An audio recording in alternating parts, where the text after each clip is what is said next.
side, as the desk alluded to, need to win it in 3, but if Goose Breeder and Bibian both go nuclear on Inferno, I think there's a chance where they could surprise them. And if they somehow won Inferno, I think psychologically that would be quite damaging for NAVI, and then maybe the entire series is blown wide open. Let's find out then. NAVI starting as the aggressors in the pistol round on Inferno, the first map of our series, first series of the day. Lots of action to come here, live from Stockholm DreamHack Expo. The Julies are out again. We saw a lot of action from those yesterday. The execution into the B-bomb site is coming, very methodical. There's a pop flash from the CTs. So far, not so good, as Goose Breeder has dropped, can't quite drop Angelka. That would have been a big name to take. And now NAVI have the map. There's a flank as well. So much detail from NAVI, so much depth from the squad. And have a look at D7, making her way in the back. Will she be even checked for? This could be brutal. Slowly edging forward as NAVI waits on the site. She's got the USP as well. They may not even hear her coming. Oh, and now she can disappear. And now which way do you face? You've got T's on both sides of things. Do you look behind you? Do you look ahead of you? That was a complete outmaneuver from NAVI from start to finish, and maybe a warning shot for the game to come. Yeah, I think for D7, even if she doesn't get too much done there, she pulls the attention, right? You're stuck between a rock and a hard place, and to try to make a decision in that situation is incredibly difficult. And it was timed very well as well, because there weren't many places for FlyQuest to hide once that, you know, surprise had come through. The Jack-in-the-Box was popped. So that first round going in favor of NAVI, going to be feeling very comfortable with that one. FlyQuest, okay, Emmy with a FAMAS. A little bit of a spin into this, but I respect it. And we'll see if it actually nets them the results. Yeah, a full force here from FlyQuest. And classic Inferno, you've got lots of smoke grenades, and I'm sure they'll want to hold on to them for as long as possible. Inferno's long been a good map where if you can run that clock down, put the T's into an awkward situation, maybe things can go your way, maybe you can steal around. So we have a similar setup from NAVI in terms of the utility being deployed. Bigger weapons, of course. And this is limiting what the CTs are going to be able to do, at least with their grenades. But how about these guns instead? Goose Breeder with 2 with the Desert Eagle. And suddenly D7 and Viku are wondering what the hell is going on. There's that smoke from the CTs. Viku still on the site, trying to get something done. So awkward for them. But FlyQuest still need a big rotation from the remainder of the squad now. Advantage NAVI, 2-on-2. Pistols versus those rifles. They'll be able to close the distance to some degree, however. Bibian making her way towards Banana. Nervous territory for NAVI. There are flashes for both these CTs as well. Playing from the back of the site, although Vika will want to close the distance somewhat with that Mach 10. But if she ends up facing a player from Coffin, that could be a very awkward 50-50. So this really could go either way. D7 is a big player out there, and that's a great way to start. Viku gets dropped now, rifle collected. Okay, they need to act quickly, but D7's there for the headshots. Leading by example, that is a big hold for NAVI. I felt so doable as well. There was some great CT util just to stall out NAVI's execute really early on in the round. And the fact that they're able to capitalize off of that, Goose getting 2 just on her own, followed up by the 3rd as well, means that they're in a really, really good position. The fact that it comes down to the 1v1, and to be fair, Kaude very nearly wins that one. The spray doesn't go in her favor, so unfortunately, she can't quite clutch out that kill. There's the Lion of ESL Impacts. The Lioness, excuse me. But a lot of good damage done to NAVI's economy, which I think that FlyQuest are going to be pretty happy with. Oh, Goose Breeder's going for the shenanigans then with the Nova. At this distance, this Nova is goated, honestly. And I feel like this isn't something that FlyQuest necessarily do often, so if they're expecting this, I'll be surprised. Trying to avoid the flash, but she will eat it. Oh! Swing and a miss. Only going to get 1 chance from that distance. I want to see it. I want to see it succeed. But there we go. So much kill bonus from that Nova as well. And again, a calculated investment to keep your opponent spending. But NAVI will feel like they're in the driving seat now. Good momentum early on. Surviving difficult tests as well. Well, get them in the mood, get all the Gas is burning. Engine running very well for NAVI. So we'll see what FlyQuest want to do with them. And I think an interesting challenge will be to try and take the game away from NAVI. If you're FlyQuest, how much aggression do you put in to try and just neuter the initial plans from NAVI? We've seen some very slick executions into that B bomb site already. But a lot of that comes off of pretty passive. I mean, it's a total lack of banana control from FlyQuest at the moment, but a lot of that is also because of the lack of firepower, the lack of anything really to back it up. So as we go into this next round where they're actually going to have a bit of money to work with, what I really want to see is a little bit more presence on banana. That being said, this would be the perfect opportunity for NAVI to pivot towards the other side of the map, to go A instead. So there's a lot of options here for them, and FlyQuest is going to have to get a really good early read on it. 2-3 start from FlyQuest. Standard stuff for Inferno. But have a look at how quick this is from NAVI. FlyQuest opting to hold on to their utility. And there's that retake util as well to re-establish control towards top banana. This will slow things down for now then. Interestingly, FlyQuest still have a lot of smokes and mollies. Again, just trying to thwart the plans of NAVI. We saw how good those executions were into that B bomb site. If you can allow them to dump that util. Oh, and again as well. Oh, Hanka's ready for it though. I told you to watch her. Watch out for Hanka. Great stats from Newt we saw earlier on as well, just to show how impactful she is. That is a very big opening. The can opener for NAVI. Now they can sit on this 5-on-4. And you have to make tough decisions with limited info as to where you put your CTs. You don't have any vision towards top mid or banana, and you can see the execution coming in towards B now. Vanessa out of position. The bomb site's been lost, but there are personnel here for the retake. 2 incendiaries, no flashes for the CTs, and it seems they won't take the risk.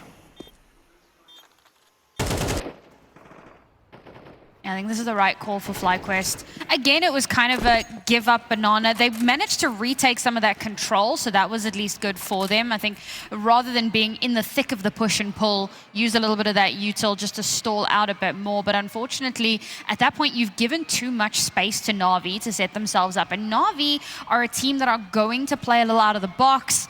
Not necessarily that it's brand new things that we've never seen before, but perhaps something that a less confident team would be less willing to attempt, like Hanka on that more elevated position, waiting for someone to get a little bit aggressive there. Goose was trying to re-clear, see if she can get some information, and she's instantly taken off of the board. And to have Goose offline, that's a big problem, because the devs were talking about how she only really calls on Mirage. She's not really calling on the other maps anymore, and the whole reason for that, one of the big reasons, is that it allows her to kind of activate her full potential as a fragger on the server. So when you take her offline, you're making it that much more difficult for FlyQuest to start to get the value that they need. Between her and BB, those 2 riflers are very much the backbone of FlyQuest firepower.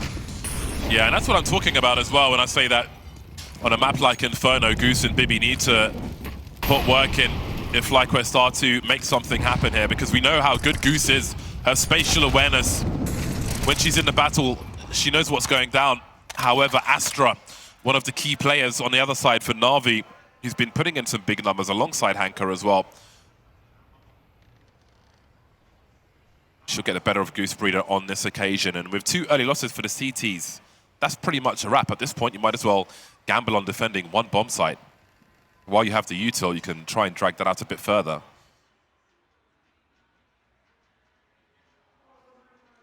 Banana seems to be an issue, though.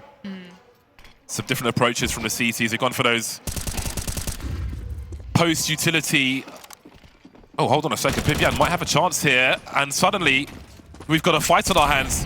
There's a crossfire for the CTs. If Bibi can stay alive, can there be a trade? Wow. Not on this occasion. Ever dangerous NAVI shutting down any hope for this round.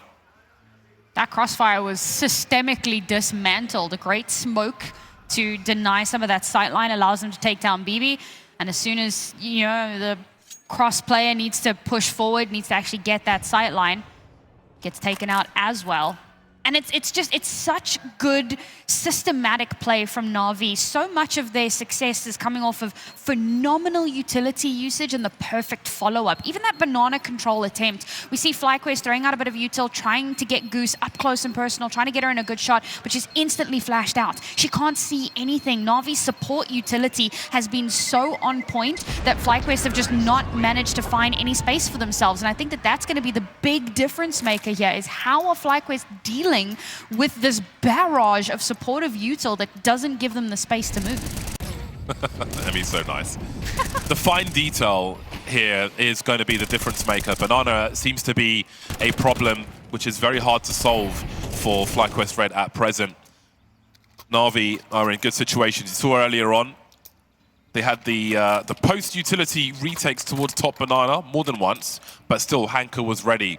They were outmaneuvered before they got into their positions, FlyQuest. Gone for a more aggressive approach, trying to engage and take those fights.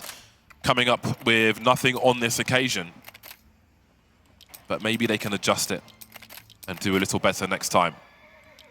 But it seems that the rounds are being fought and won on Banana at present.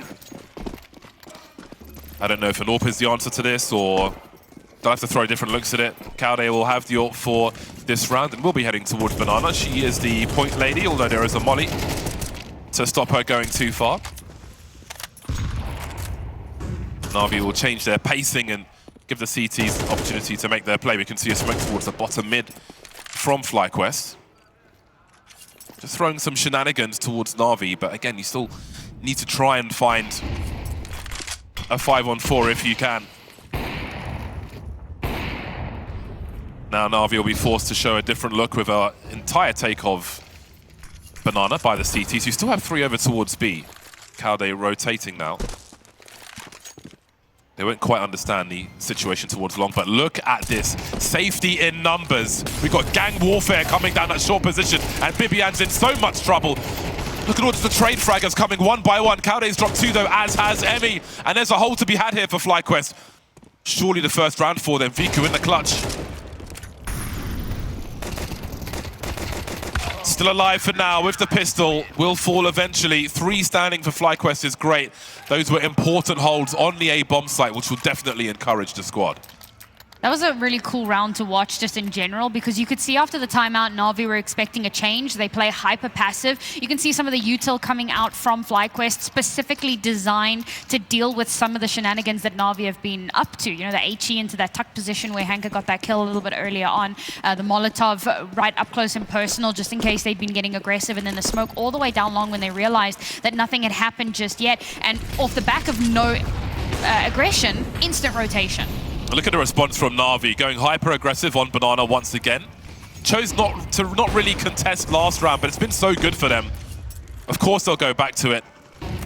Oh, this could be... Oh, Goose Breeder needs to throw this HE. It's going to do so much damage! Oh. Trying to follow up, but again, she's being very careful about the engagement, trying to bait them into a crossfire. But there could be more grenades coming her way. Indeed, there will be. Tanking the damage, down to 6 HP. Oh, the timing. Escapes for now. There'll be a disengagement from Banana. It's so easy to line up grenades behind those sandbags. But having to be so careful about choosing where to engage NAVI. D7 dropping nades for a setup towards A. Maybe to keep 3 of the 5 players entertained. Breaking the setup on long then with that smoke. With Bibian near the apartments, there's not much info for the CTs. Once again, standard stuff for the Ts, denial of information. They've got Banana control, they've got top mid control. So now FlyQuest have to decide, where do they put that 3rd player? Gambles have to be taken here.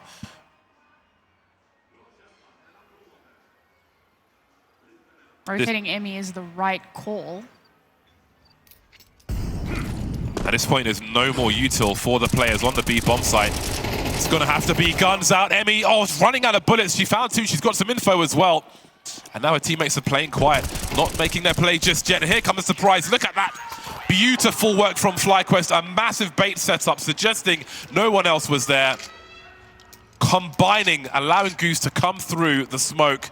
finish off the job of her teammate. Great play by FlyQuest. Such a good read as well. They almost fake that they've rotated towards the other side of the map. You know, Goose is fighting hard for that banana control. She backs away and they just go silent. And while the util is being used on the other side of the map, they're even showing presence themselves over towards that side, almost to make it seem like, okay, well, maybe they've rotated off. Maybe now we're going to have a free side. Emmy rotates over because this is exactly what FlyQuest's plan is, and she instantly gets 2 kills. And that in and of itself is such a huge catalyst, because if she's not there to get those, I think that round goes a very, very different way. So really big brain play here from FlyQuest, but of course, beautiful on the execution as well. Finally starting to see them build up into something. 2 rounds on board here, slowly starting to close that gap.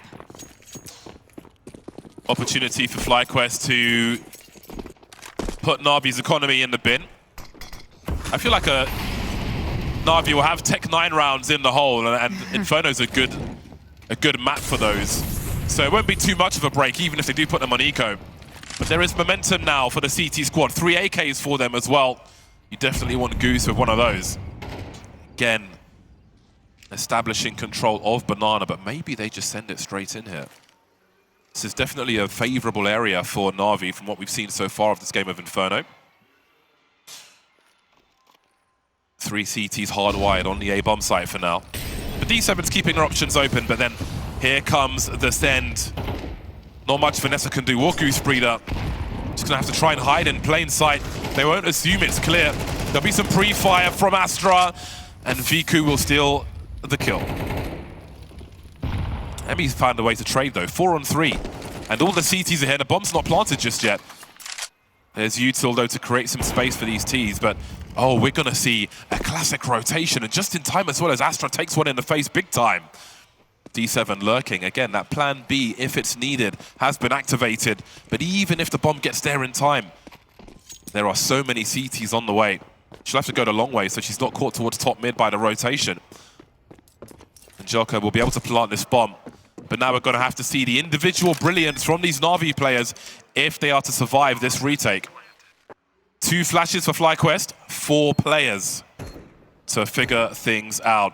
D7's got a cross there in a perfect position. Goose Breeder first to fall. Look at them go. Now D7's in the clutch. One more. Calde coming in with the AWP. Holding patiently, and D7 gives her what she's looking for. Solid round again from FlyQuest, and this is what I was talking about, the support of util being such a problem. So now what they've done is they've kind of slowed their pace down a little bit.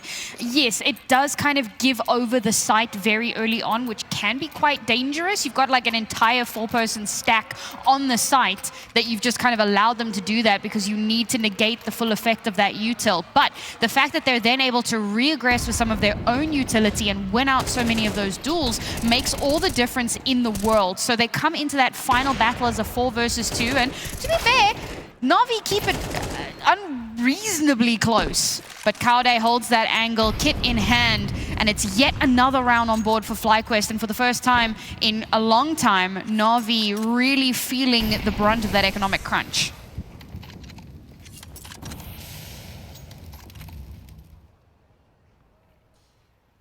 Defensive setup for FlyQuest. Only a bomb site! What a perfect grenade! Oh, that's pain. And these are the rounds I'm talking about. They've got the flashes and smokes. These Tech 9s, these are winnable rounds for Navi. Nothing is guaranteed versus a team with this level of detail. Those footsteps will certainly be heard. And now things get weird. How far do you venture into the CT area? There's a minute on the clock. They don't have to commit to the B bomb site. They can try and fight a CT to be pulled out of position. But the CTs are holding well. FlyQuest are punishing Navi. They're still dangerous though, and Joka with an AK-47 can make this expensive for them. But the CTs just keep coming. Now where is Hanka? She can get up to some shenanigans here. If she wins this duel, then who knows? Very nice work from her. Bibian gets dropped. Even in the rounds FlyQuest are winning, they have to spend so much money afterwards. These are painful rounds. And they've abandoned the bomb. I'm not sure if they're aware of the bomb location, actually. There could be a clutch in this for Hanka. She's got the time. Not that she knows where these CTs are either. HP could be a problem, though. She has an AK-47. That's all that matters. Hanka's gonna smash. I said it earlier. This is going to be a hard puzzle to figure out. They'll have to go shoulder to shoulder. Goose Breeder heading first. There are so many places to check. She could be in all kinds of areas once she hears those beeps. Goose Breeder, the only one with a kit. Oh, that's a great piece of utility, though. Oh, she's got an angle anyway! How does Vanessa solve this? She's got to find a kit and then defuse the bomb. She's got to commit to it, but it's too late. Hanka's outmaneuvered them. Goodbye, dear friends. Oh man, that Molotov was so good, but it felt like it needed to be just that little bit deeper. Doesn't quite land where it needs to. FlyQuest realized that the pressure is on, and that's a round that FlyQuest shouldn't have lost rather. It got way closer than it ever should have. They allowed way too much space, knowing that it's an anti-eco, knowing that there's very little that NAVI are going to be able to bring onto the table here. That same respect that we saw for the support of Util maybe goes a little bit too far in this round. They give up all that space. They allow NAVI to get up close and personal. And with Tech 9s, that's one of the worst things that you want to do. Bring it down to the 1 versus 2, lose sight of the bomb. And Hanka, well, Newt showed us she is instrumental. Hanka is a monster. Still a buy here for the CTs. Nice setup from Bibian. These are, I wouldn't say 5v4, but it's a 5v3. Asta's been lost as well. Great response from FlyQuest. They need more rounds, and they're in a good position to get them. Bibian showing some shoulder now. There are Ts coming from all kinds of directions, but the CTs had a reasonable setup. Evi's continuing to be a problem, and Goose is trying to play off of her, not quite getting there. Setup's been dismantled on the A bomb site then. And we find ourselves in a 2-on-2. There's good util for FlyQuest, but again, they're going to have to find these positions and be vulnerable while they do it. Orp and the M4. Oh, that's a great shot from Kaude, who can go in first now and make space for the rifle to come in afterwards. Then Joker looking to her right, but Vanessa is there. Both dancing around the box, but Vanessa gets a big clutch for FlyQuest. That's such an important round for them. I think it would have been really rough if they lost this round, but they are staying in the fight. MP9's formed up a little bit for them as well. I think they got 2 kills in that round. So given how much they lost in the last few rounds, that little bit extra will certainly help. Great little bit of banana control there was something that we kind of criticized them for previously. You'd said maybe the AWP is what needs to move there, and Kaude makes it work beautifully. One of the big issues that FlyQuest have been facing has just been how NAVI plays so well off of each other. So FlyQuest constantly find themselves in these kind of high stress clutch situations where NAVI tend to have so many players still left alive. Goose is a shotgun fan today, it seems. Gone from the Nova to the Mag 7. Makes me curious what her loadout is in CS2 with all the shotguns. Bit more lenient than the Nova is at those close quarters to Mag 7.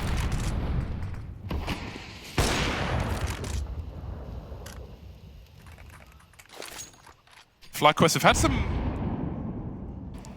good mileage with some of these grenades in this series so far. And I'm liking where the score is from the FlyQuest point of view. As a big underdog here on Inferno, I'm really curious what they can do later on. We're going to see a pop flash play here. Oh, what's the timing going to be like? They're going to be so close! Oh, Goose! It's just not finding the mark with these shotguns. Kaude going into the flames to deliver a kill. Vanessa choosing to disengage. 4-on-3 held. Awkward now for NAVI, but the smokes are up. They can isolate the bomb site at the very least. Bibian's got a lot of grenades to deploy, but she's looking for a flank coming from A at the moment. Let's not forget what we saw earlier on. D7 and Astra versus 4. 2 low health players though for FlyQuest. Things could turn around quickly.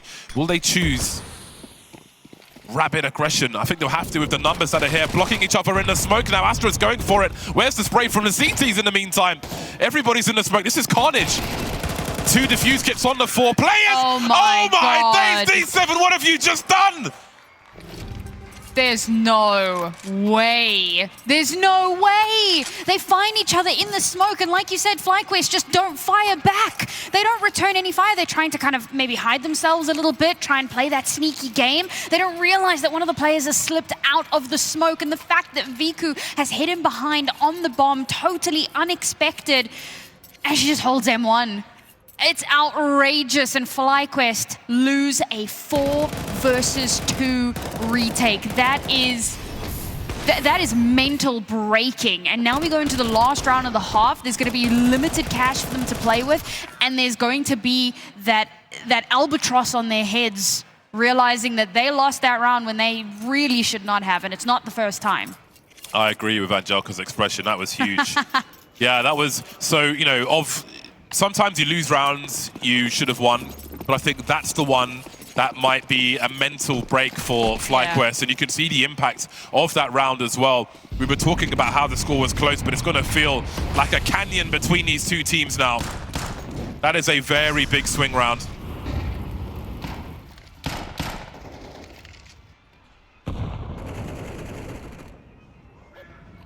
It's just so unfortunate as well. Looking at the two that were on the other side of the smoke, there was Yorp and the FAMAS. But with so many smokes up, the chance went the way of NAVI, and D7 took liberties with it. Because it felt to me like moving towards the T side for FlyQuest, maybe there's some kind of threat there, but we don't know how much. Not too concerned with the stats on the CT positions, because it's partly the position you're playing, partly how the team is playing a bomb site and so on. So like Bibian 3 for 10, you know, we need to see what that looks like on that T side, but can they mentally recover from a round loss like that is a question. Wheels keep turning for NAVI. FlyQuest have to forget about the past. Focus on the round in front of you.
Focus on the round in front of you. That's what FlyQuest have to do. Could have been a much closer affair at half-time, but sometimes it be like that, especially when your opponent is NAVI Javelins. A 4-round lead then, and we saw such a slick pistol round from NAVI in the first half. They'll be coming into this one on the CT side full of confidence. This is a half where we want to see those Bibians and Goose Breeders come to life, but they need to start well. That would certainly help them. They could find a way to solve the NAVI puzzle in this pistol round. Fiku dropping back. Not too much, though. She goes to have a look once again, and we see the grenades start to stream in now for FlyQuest. D7, 1 shot, 1 kill. Very nice indeed. Continuing as she did in that first half, sorry, with those 3 kills on the B bomb site. And FlyQuest have been utterly, utterly neutralized. Calde without the bomb, without any teammates, without any HP. That was an execution by NAVI, showing their strength on Inferno. These pistols have been so good for them. Yeah, I must admit, I feel like there's quite a few smokes and flashes coming through from FlyQuest on the execute, but they don't do enough to isolate brackets. I think that, you throw out the flashes, but there's so many places for the CTs to hide, to dodge that utility. Really a smoke. Okay, Goose. Nice. FlyQuest are musos, it's... I feel like Goose Breeder's got more talent. Come on, 'tis the season. Give us a little jingle bells. All right, round 2. NAVI ringing some bells as well then.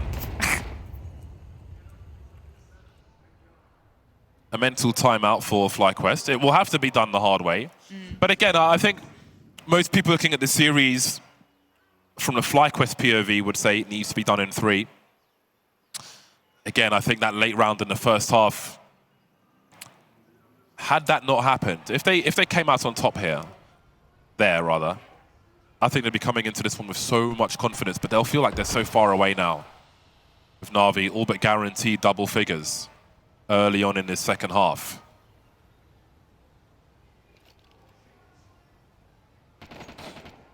Sharing the body heat in the apartments are FlyQuest.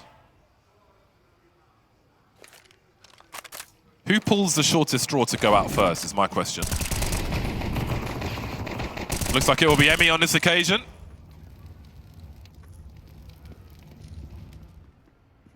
Bibian, bomb carrier, to drop as well. Well, the game begins now for FlyQuest. 4-10 scoreline, 1 round at a time. Vanessa got hers. So. Tough round, and a tough situation to be in. 6-round deficit, NAVI now on double digits, and that much closer to taking us to map 2 and winning out their map pick. Bearing in mind that this was NAVI's map pick. As much as FlyQuest have a pretty good record on this map, we also have to remember that it's a pretty small sample size as well. We've spoken a little bit over the last couple of days about how stats don't lie, but they sometimes tell the wrong story. So for FlyQuest, we see if they can turn it around here.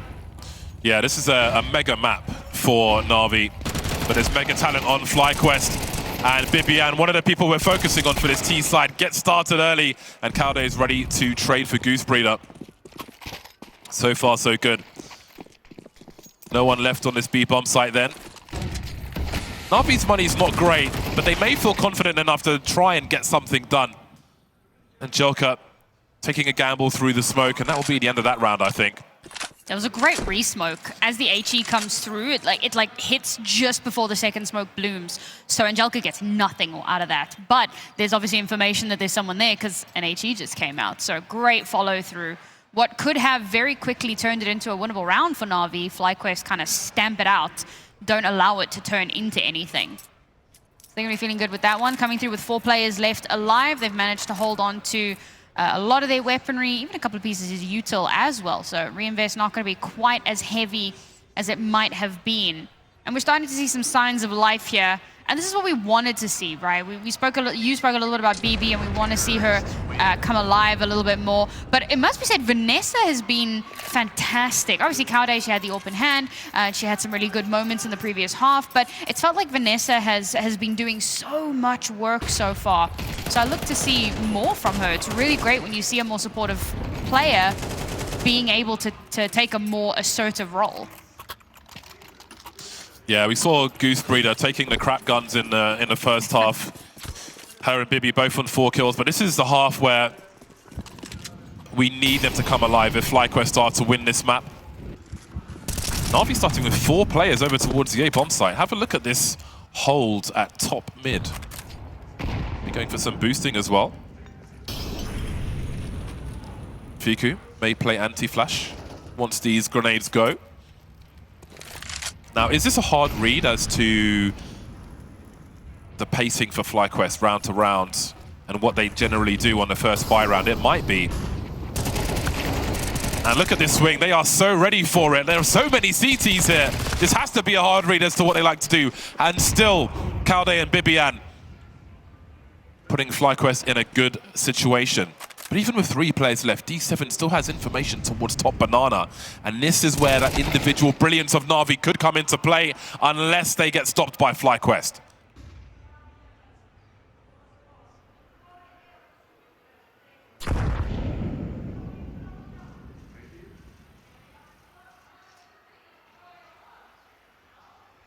.40 on the clock. Don't hesitate too much. 4 on 2. NAVI willing to put 1 player per site. Astra starting to flank now as Angelka patiently waits. That clock is very quickly going to be in her favor. Have a look at this choke point. If she looks down towards short, she could do some work here. Then again, maybe not. A great showing from FlyQuest so far. They are just simply winning the duels. A kill for almost everybody in the squad will be a great confidence boost for them as they keep those wheels turning. As we get to the end of that round, it's 4 versus 2, and even in my mind, I'm busy going, oh man, don't overcook this. Don't overcomplicate it. But at the same time, they lost a round like that in the previous half. And that's got to kind of weigh on you a little bit. Not in the sense of that it makes you stop, but it makes you think. Be careful, check your corners. Make sure you've got somebody watching your back. It's so important. So when they do finally hit that exec, it's great. It's really well done. And they keep 4 of their weapons into the next round, an anti-eco, and they could bring this to 7 with only a 3-round deficit, slowly clawing their way back into the half. A nothing round for NAVI. Yeah. They'll be looking for big things when their full buy comes in. That'll be an interesting prospect for FlyQuest. This series was never going to be easy. So they'll be quite curious. Emmy's the expendable woman with the MAC-10. She's the information person. Her job is to go and find out where a stack might be. Grenades towards Banana. How deep will she go then? 1 spotted. Laser focus though. Very nice indeed. Bonus money with the MAC-10 as well. A clean round, a good round for FlyQuest, but now the deep game begins. This is where we start to see what NAVI's kind of adaptations are going to look like and how they're going to fight their way back into it. Because a team like NAVI, they don't just kind of roll over at this point and go, well, NAVI are not the team that struggles when they have a lead. That's normally FlyQuest. So to see FlyQuest coming from behind like this is really good. It shows a level of tenacity that we love to see in these teams. So you can see Goose has taken the MAC-10, which might be spawn-based. Did Astra see her? Maybe just in time. How does she get that kill? Bibian's there to get the trade, though. And Hanka is vulnerable, but it is Hanka after all. She's the monster of the squad, trying to hold down this B-bomb site, buying time for rotation, but off she goes. Fiku by the well, as is Angelka, but they're not in position. FlyQuest are here, and they are angry. How much do NAVI throw at this, then? D7 still on the A bomb site. Fiku and Angelka fishing around B. But will they commit to a potential retake here? No response from the AK as that spray comes through. And they're still going for it. D7 on the way now. No kit for the 3 players. There's a smoke for Emmy. She's not really in a position to throw one, though. Heated potty set up for the T's at the back. Angelka dropped. Viku and D7 are being invited deep enough to lose all of their weapons. Vanessa just needs to stay alive. She needs to buy a little more time. Too late for Viku to defuse the bomb, but they'll get that even more weaponry out of the NAVI coffers, which is a great result for FlyQuest. And now they have to feel like this could be game on. Suddenly the comeback feels doable. We were worried about that next gun round for NAVI and what that was going to look like. And it was a great exec from FlyQuest. As much as there was a lot of kickback, I think that there's a moment there where FlyQuest are out for blood. They realize there's a player caught out of position and they want to push that. And unfortunately, pushing it means they push right into Hanka, who's ready to trade out at a moment's notice. And even Astra gets hers before she gets taken out. So they let that become a little bit too dangerous in their desire to give themselves the advantage. But at the very least, they can actually maintain that control, which is the most important part. A more dangerous round for the CTs, an important trade though. Rifle taken away early, as is Angelka. When you see these 5-7s and suddenly people have got more Kevlar and so on, you start to wonder. We've seen a multi-frag from D7 already. She'll want to try and hold on to this bomb, which is below the windows at present. She needs to be dealt with, and Vanessa, she's been good in this half. 15 kills for her. 3v2, still scary, and while the CTs are rotating through mid, they're going to have some rifles to collect unless that rifle disposal service has been done, but I don't think it has. Hank has found a MAC-10. By no means is this round over. There's basically nothing to lose. Astra with the M4. Needs a reload, though. There's only 6 bullets in the magazine. She's going for the element of surprise. I don't know if she's checked how many bullets she has. Let's see what happens. Hanka looking to jump out first and draw the Aya. And at this point, Astra, do you want to save the rifle? Won't get a choice. Vanessa is all over the shop with that AK, deploying presence that her opponents definitely don't want. And again, it's great patience from FlyQuest as well. You know, they see a flying CT out of apartments. Don't instantly swing it. Give it a second. Let your teammate know. Let your teammate swing, because they know where you are, but they might not know where the teammate is. Well played, yeah. We're seeing a lot more kind of patience, a lot more team play from FlyQuest, which I felt was a little bit lacking in the first half. It's good to see that they have started to kind of come into their own a little bit. Yeah, you know, it's early in the day. Maybe they needed a moment to warm up and to get themselves into the swing of things. Unfortunately, against a team like NAVI, you don't get a lot of time to warm up. Like, you've got to be switched on. So it's great to see that they've been able to bring themselves back into it. And I believe that puts us on a 1-round deficit at this point. We came into the half at 4 rounds behind for FlyQuest. Like, they've done... Emmy.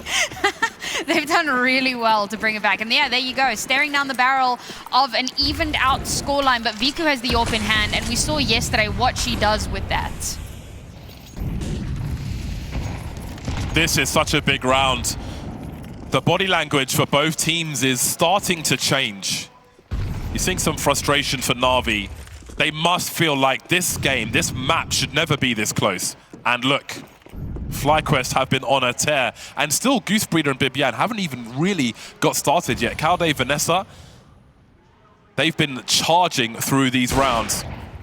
Love an aggressive setup, but she doesn't get all of it on this occasion. But there is D7, again with the multi-frag. She's had some really big rounds, and that's exactly what NAVI need at this point. It's been so quiet for them in this half. FlyQuest charging back. Maybe now it's NAVI's turn to take control of the match. Certainly this round. FlyQuest have got plenty of money in the bank. They need to find as many frags as possible, regardless of the round outcome. Make it expensive for the CTs. There's hardly any money in the bank for them. You can chip away, you can pay off later, but you have to find some frags here.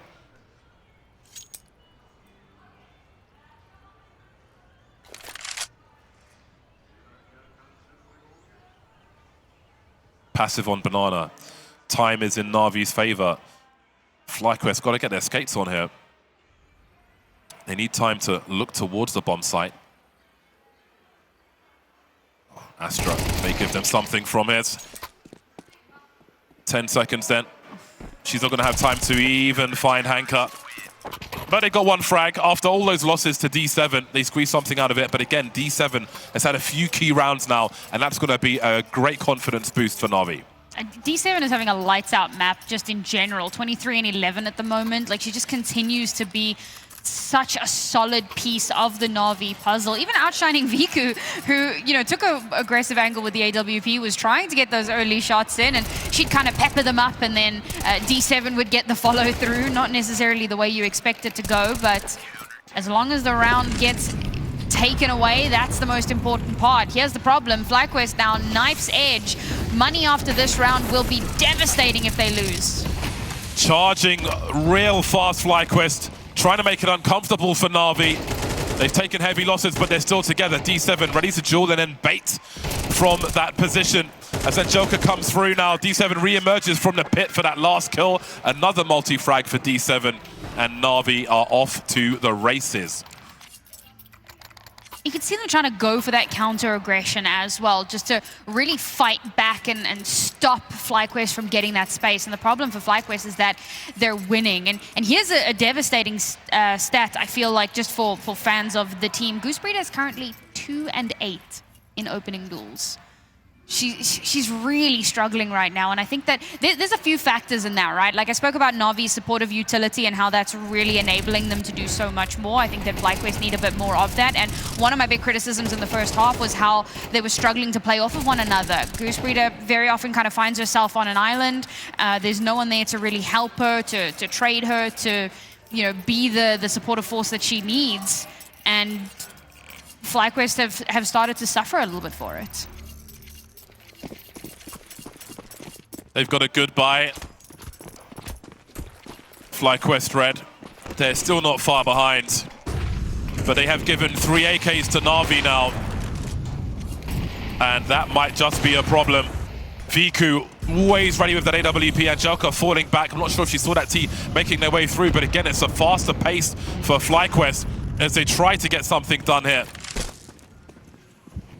Vivian moving towards the site, spots one in that pit area. There are CTs everywhere. They've got a lot of angles here. And when that smoke goes in library, things are gonna become worse. I don't know how FlyQuest get around this corner. Look at Hanka as well. All the angles being covered by NAVI. This may be a painful existence in round 22 for FlyQuest. How do they make the next move here? Vanessa and Calde remain. Astra now with an off angle. So many to choose from as well. She'll raise the alarm as she hears the footsteps.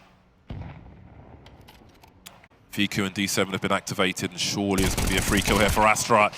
Indeed, she'll take both of them, and that will be a solid round to Mirage, our second map of this series. Their pick, where they will no doubt be confident. I do wonder how far they can take this series. Of course, NAVI are a very formidable opponent, and the pistol rounds have been brilliant for NAVI, and D7 just continues as she finished in that previous map. Angelica chasing as well, not allowing FlyQuest time to really set anything up. There's some revenge though. Nice HE. In the meantime, there is a charge into that B bomb site, and cavalry will be needed. Hanka's on the way. Astra still standing, patiently waiting for a teammate, to no avail. FlyQuest looking strong on Mirage early, 4-on-2, post-plant. Setting up, expecting Viku, who I feel like will have to be a key player for NAVI if they are to win this map. D7 now gets popped, and that's some nice revenge for Bibian. That's a gorgeous start to this map for FlyQuest. They're going to be so happy with that one. Sending one person onto the extremity all the way over towards A means that when that aggression comes through, there's someone waiting for it. And the fact that there's survival as well. Yes, they do lose one player, but overall, a lot of damage done, and it's traded out, which means that when they eventually do make their aggression in over towards the other side of the map, they've got a lot more space to work with because they know how heavily split the CT side is. So they can take full advantage of that. Not only a bomb plant, we take the whole round, which means that there is a lot to work with here for FlyQuest. Potentially could springboard them to a nice little snowball.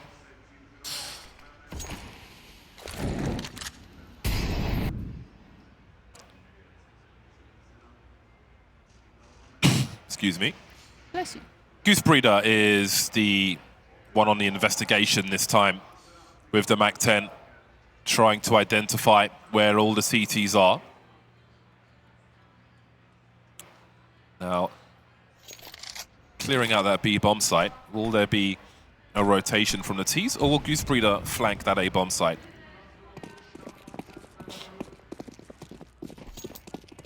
I think we found our answer. A lot of the choke points have been dealt with. NAVI investing nothing in this round. Full focus on the buy round to come.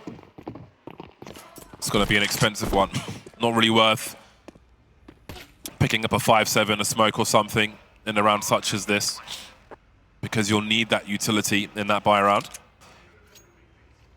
So after 2 very solid pistol rounds for NAVI in that game of Inferno, it's FlyQuest who have a positive start on this occasion. Although, rifle will be lost. Okay. Wasn't expecting a second one. I don't fear for the round, but an AK picked up by NAVI early will save them so much money, where maybe they might have been missing a grenade here or there with how lackluster that pistol round was for them. That'll certainly be good.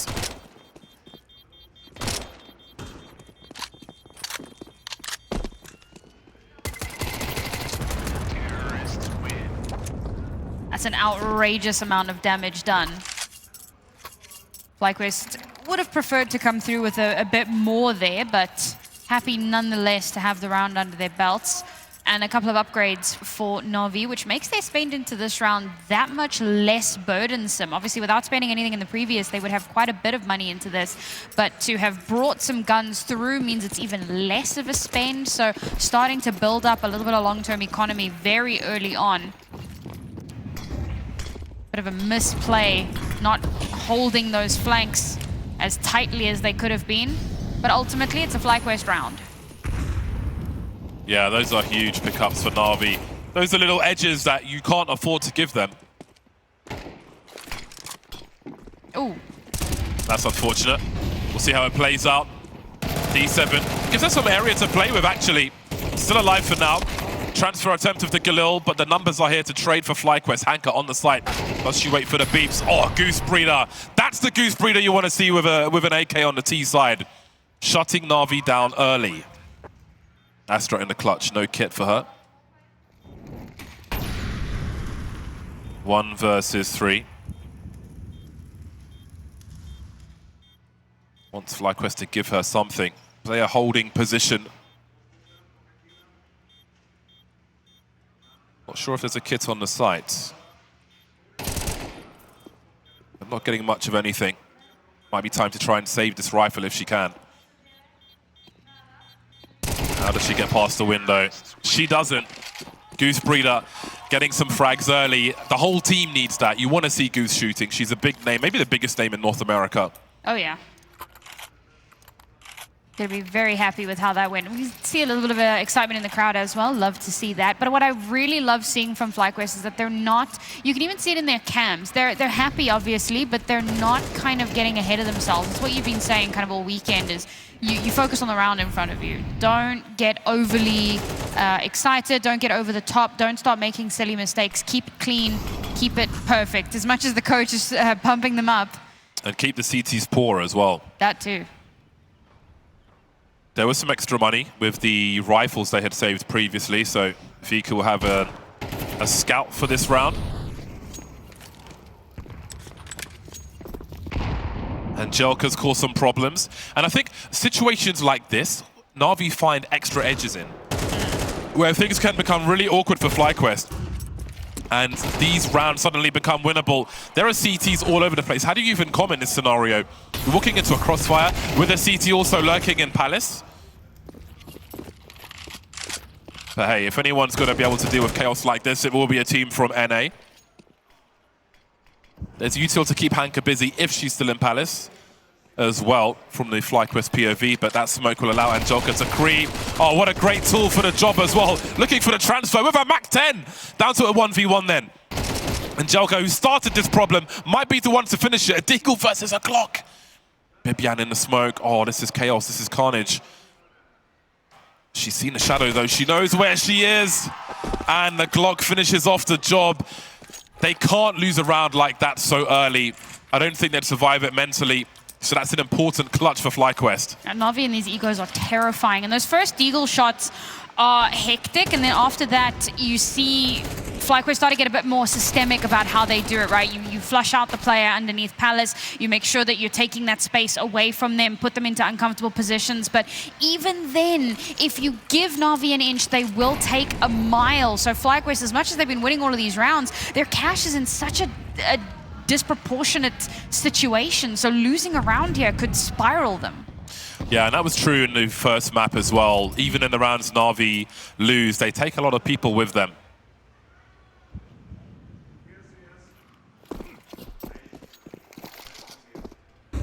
There's a lot of junk being thrown into that A site. But Gooseberry is going to have to find a way to play off of all of this. Will she be checked for? Hanka is dropped. Now there are more problems for Navi. They've lost a lot of angles on this bomb site. FlyQuest must not hesitate. This is giving time for rotations to start. Viku just waiting patiently, focusing on Palace with that AWP. And now Angelika's found angles through Connector. Smoke is up for the time being. Gooseberry is still holding position. FlyQuest, though, not making it over just yet. And this is pretty much the rest of their utility. And they haven't properly cleared out CT just yet. So there is definitely a retake chance here for Navi. Good positions, though, for FlyQuest. They have chosen to leave CT open. But who's the one watching it? Gooseberry is having a look from Connector. If she is to fall, then who's going to pick up the reins here? She's the only one engaging for the time being, but as long as the bomb's planted open, which it is, then they have a chance. But that smoke may cause some chaos. Vanessa getting activated, 2 remain for Navi, going for a desperate plant attempt, but it will not be allowed by FlyQuest, who are in control on Mirage.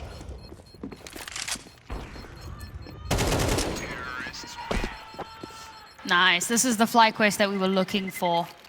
The FlyQuest that we were expecting to see. And I know there were some questions on the desk about the Mirage pick, particularly because of the interesting dynamic in the calling and the fact that this is where Goose, the one map where Goose takes up the reins again as the IGL, and you know, how comfortable and confident are they going to be feeling on that? But it's interesting because I think the reason for that is that this is a map that feels like home to her. So even as the IGL, she can still do what she's been doing this whole map. She's been in control for so much of it. Even when she's on the extremity, when she's on the other side of the map, she's still able to call a really good game.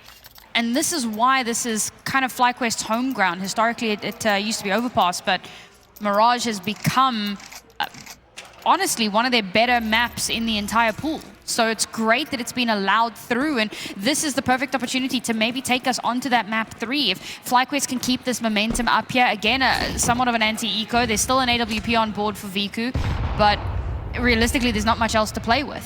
Hey, you can always, never mind.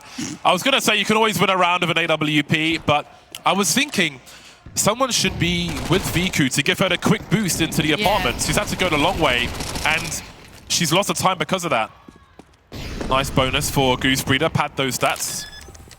But yeah, I think that was maybe a misdetail there for Navi, because again, that quick boost could have made all the difference there. It's great from Kawade to win that 1v1 though. I mean, these are 2 phenomenal AWPers coming head to head, so who comes out on top when they do finally meet is anyone's guess. Yeah, Viku's been nasty in this tournament thus far. Very fun to watch her POV. And again, now we see such a good lead for FlyQuest. We start to wonder, you know, things Tilda mentioned on the desk earlier. They build up good leads. When it comes to closing, sometimes they go missing. Yeah. Maybe speaking a bit early here in the first half, but it's definitely like the more success they have, the more that emerges in the back of my mind.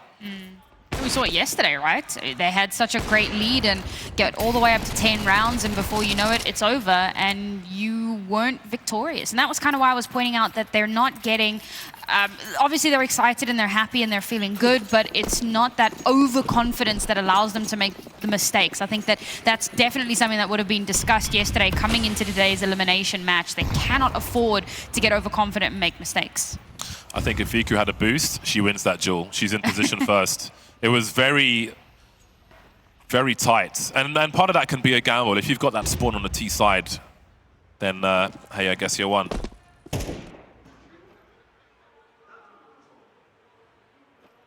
D7 with a Mac 10.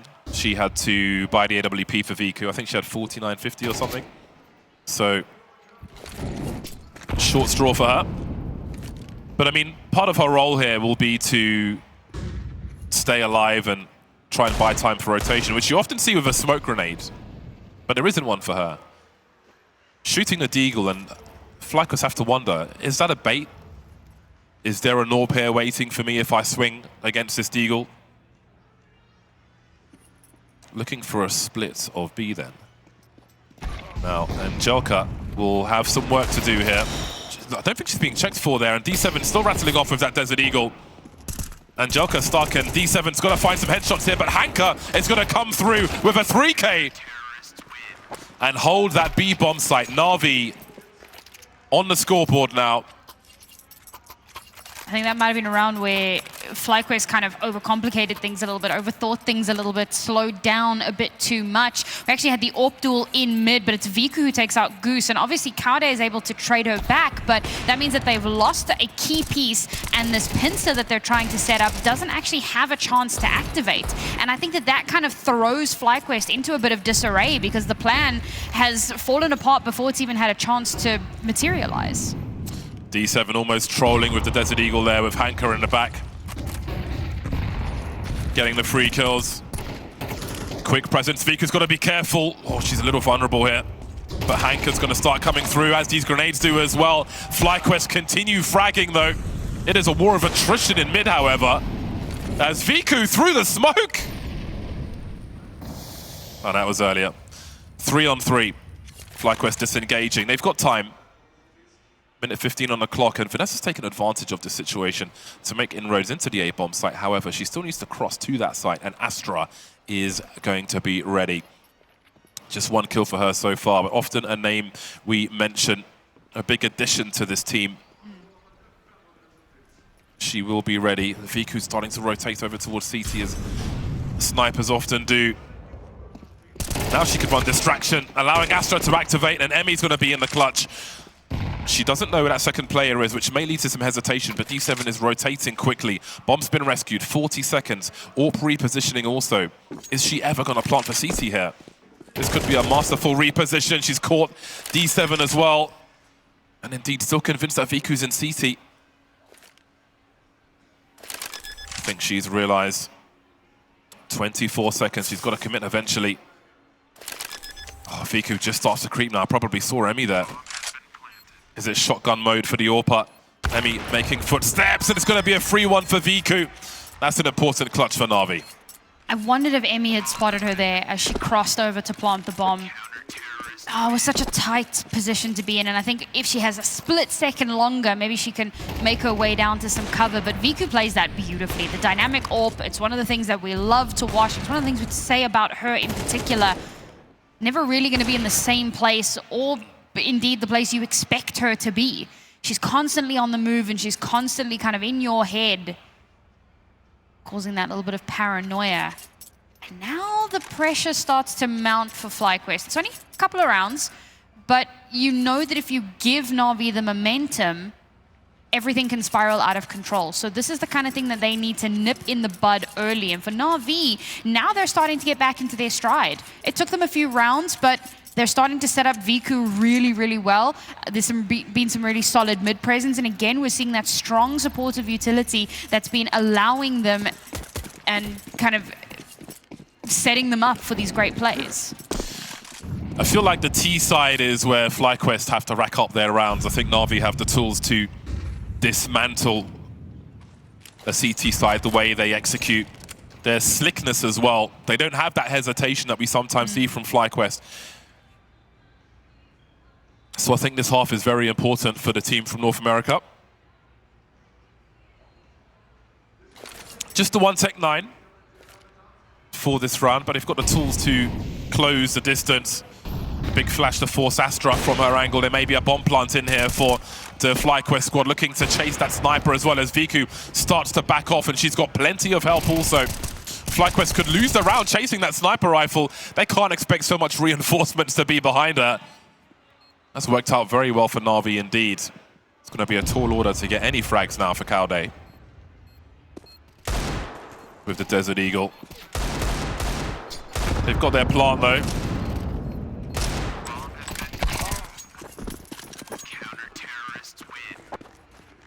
I think that round goes more or less as expected. Bomb plant was kind of the very least that FlyQuest were hoping for. One frag in the round as well, a little bit of damage, but getting to that point now where NAVI aren't too concerned with that.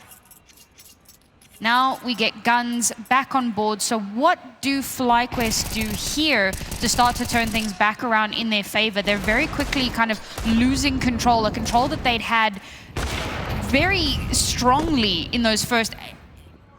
But that's just unfair, Viku. Okay, you can't hobble them like that in the first 2 seconds of a round.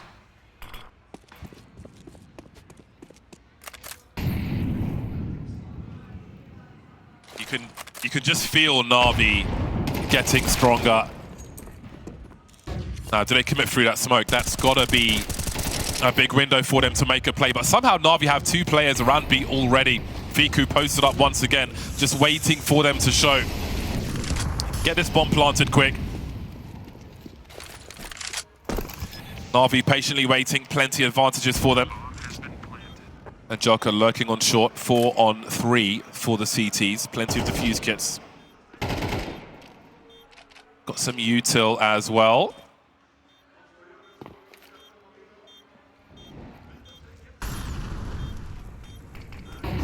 Three players in the market. Good flash! Going for the transfer is Vanessa. She's got the info at least, but they fall like flies. The retake is strong. It is swift, and it is Hanker. Frag after frag.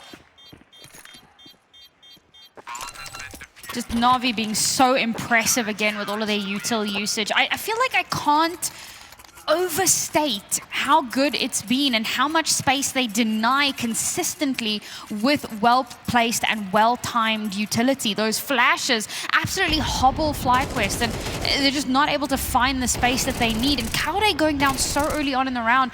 Yes, okay, you've got Cowday playing kind of tip of the spear, and she very often wins opening duels. She has been known to be an aggressive, dynamic AWPer, but Viku, just as dynamic and just as aggressive with the support of the rest of her team, is getting these wins against Cowday very, very consistently. And when you lose a player in the first 2 seconds of the round, how on earth are you meant to stabilize from that? How do you find your footing again? For FlyQuest, I like that they're playing a little bit more passive and patient here, because when they go for the aggressive pushes, they just get deleted right off the server.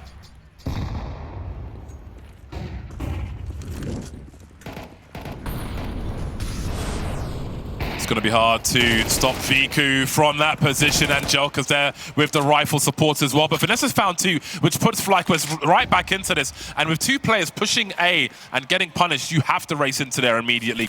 But you know there's going to be a problem with the cross. Viku trying to avoid the util, trying to keep her angle up, and it will be denied.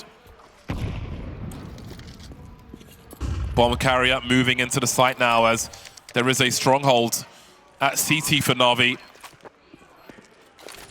Getting ready to mount their retake. They're all together. Oh, that's a nice grenade. That'll certainly help, but frags will be even better. Bibi trying to stay alive. A HE of her own as well, sailing through. Look at the damage.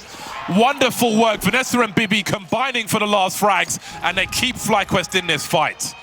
The return fire from Vanessa on the other side of the map to get those 2 kills is massive, but the mess in mid, again, came off of the back of... Now, this is the opposite. I talk about how great the support of util has been from NAVI, but for FlyQuest, the util comes out, and the response to the util is so slow. You know, the flash comes through, it's long expired, and then somebody swings. It's not going to really assist you with much of anything. So thank God that Vanessa was in the position to crack open, get them back into it, and allow herself and Bibi to get onto the site.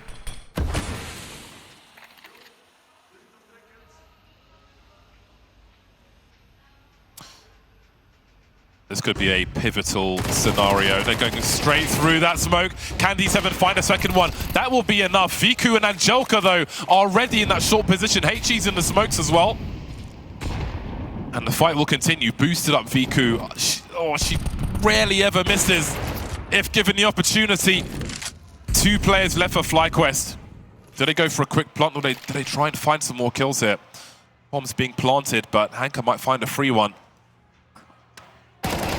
Calday's just looking the wrong way, and now Goose is in the clutch, but we know how good she is with the spatial awareness. The bomb is there, the race is on, surely to the A-bomb site. She's given the footsteps. The rotation's on, leaving only Viku. I say only. Viku is always plenty. One last round for NAVI as we head to half-time.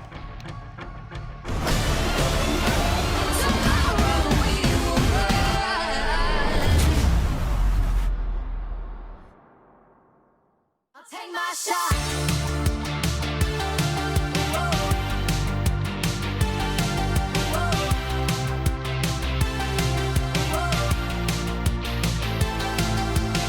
I guess I got a little secret, a little show and tell to speak, but I'm too shy. Do you mind? Do you mind? Do you mind? It's on my mind.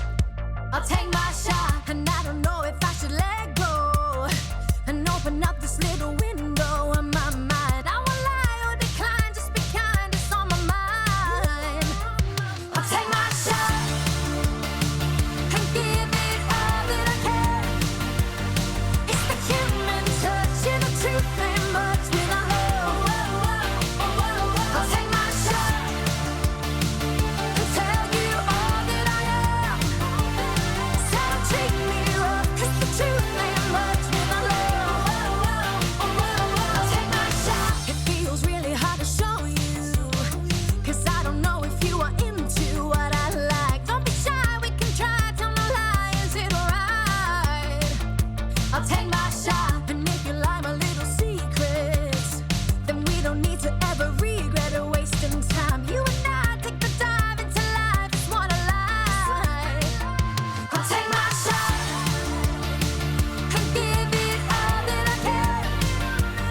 One more half to decide the future of FlyQuest, potentially.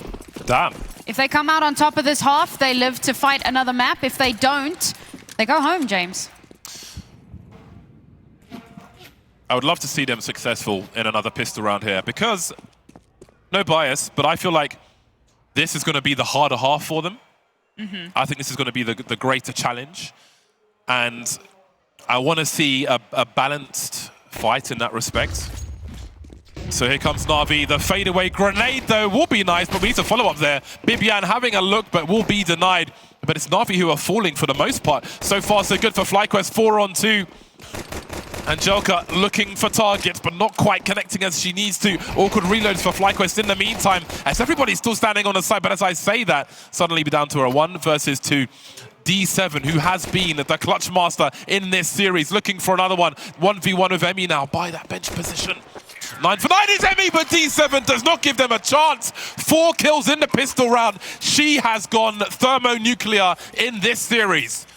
Emmy versus D7, 3 kills and 3 kills apiece in that round, both looking for their fourth, both looking for that clutch. And it's D7 again, who has just been so good for NAVI. FlyQuest were feeling so comfortable in how that pistol was going. It felt like they were going to come out on top of it. They dismantle NAVI's entrance, but they cannot hold firm. Is that a sign of things to come as now the deficit draws to 1? That is such a big clutch.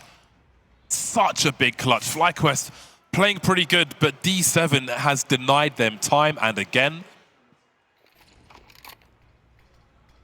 That definitely changes the face of this half versus what FlyQuest might have been able to do.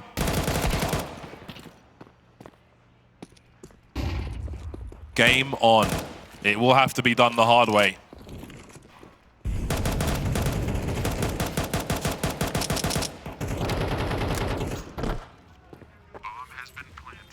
D for denied.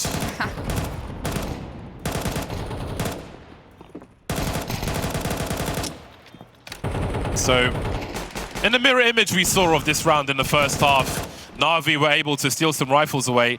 That will not be true for FlyQuest. So let's see what they have now.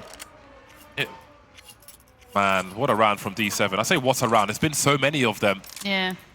It's been a bit of a slower start for her on Mirage than what we had seen on Inferno, but I mean, geez, give her half a chance, you know? Round 2, T-side now, this is where they can really start to shine. And I think a lot of, like, that previous half, why they managed to get so much done in that second round was how much space they had taken. For FlyQuest, or rather, FlyQuest themselves, they didn't take as much space. They rather allowed NAVI to push out in towards them, and NAVI fought back and stopped them from getting space, from encircling them, from isolating them. And so FlyQuest get nothing in that round.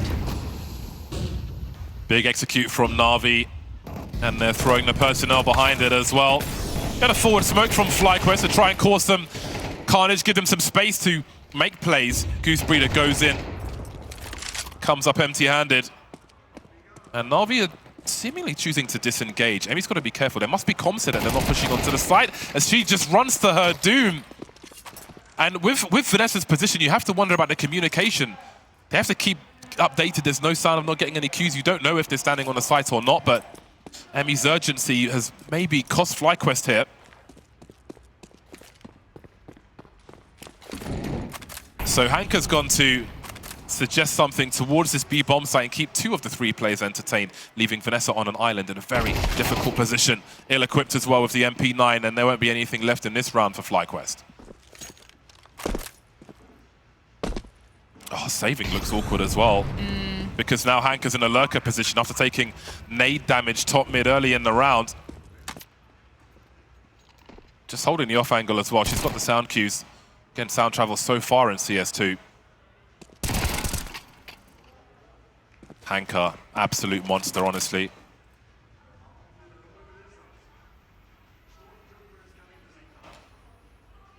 Calday then trying to hold on to her rifle if she can. A bumpy road awaits FlyQuest.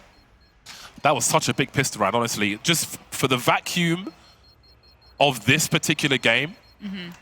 But again, it's in the past. We have to let go. Yep.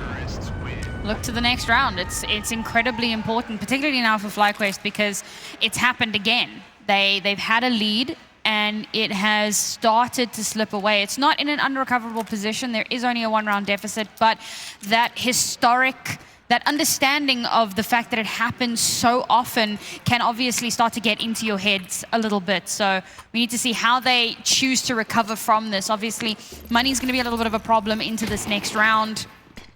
1 hero M4 on Kaude, who's been pretty good, all things considered. I say hero, it's obviously saved from the previous round.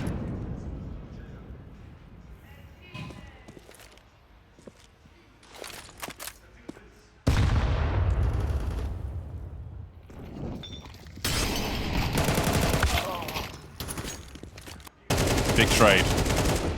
Oh, Hanka, you are such a problem.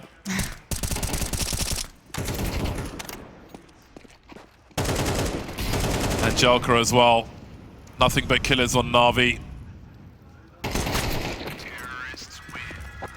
Great awareness. It's a big round. Growing with confidence now. NAVI certainly feel like they're in the driving seat. But let's see what FlyQuest have to offer when they get on their buy round. They need to try and recapture that energy they had in the first half. But again, I feel like this was always going to be the more difficult one. But now comes the big test. Even when they can get the AWP in Kaude's hands, it could be a difference maker. It's still going to be difficult because of the nature of Viku as an AWPer and how she can be very aggressive and she's always dynamic and difficult to predict. But I think that, I mean, for Kaude, the AWP is her bread and butter. She performs on the rifle, but obviously she's an AWPer. That's where she is. So that's what we're kind of waiting for to see when she does have that available. And here we go. They do have enough money just to squeeze that out, give her that firepower that she needs. As the deficit begins to pull away, the train is leaving the station, and they're going to have to hustle to catch up.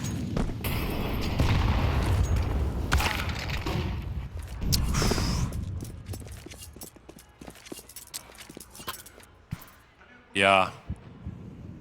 Not going to get away with that versus NAVI. I think there's a lesson in there.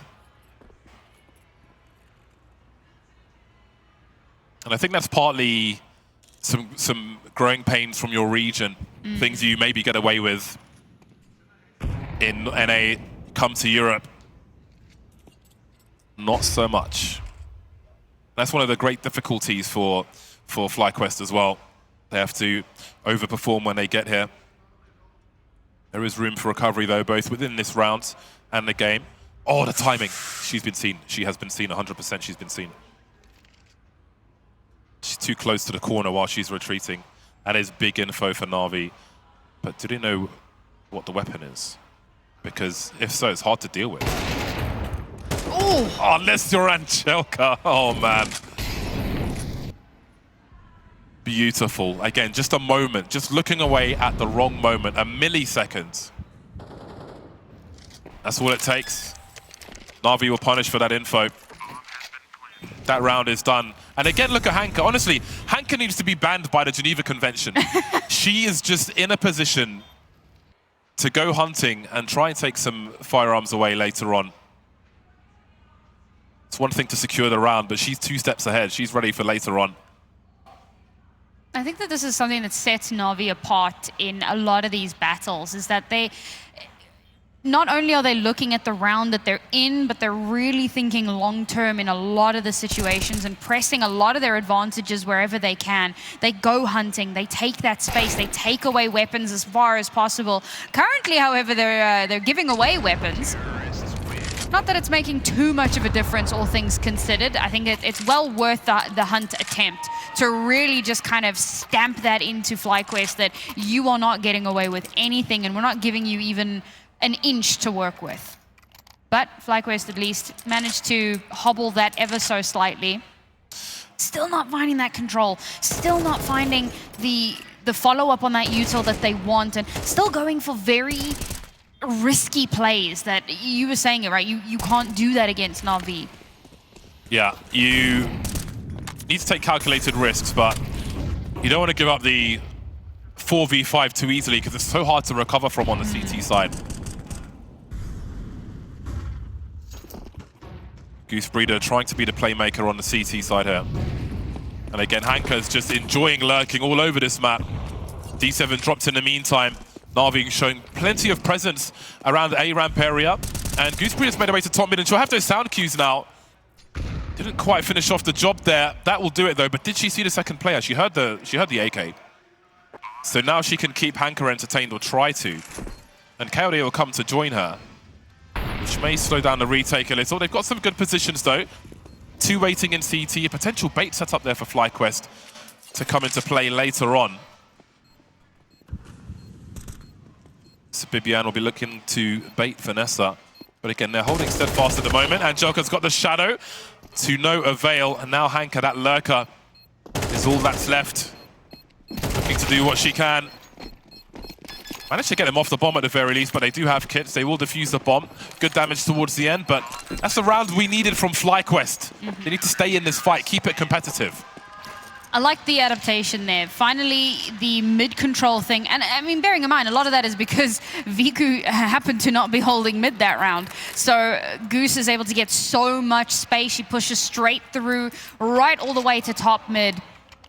And Viku, who was looking to take some mid presence, gets taken out before she has the opportunity. And that really is a big linchpin, I feel like. If you can take Viku off the board early, and then they've already taken a lot of map control as well. So they've isolated a lot of the positions that Na'Vi can be in. It gives them that information. It was a great round all in all. And they're looking to go for something similar again here.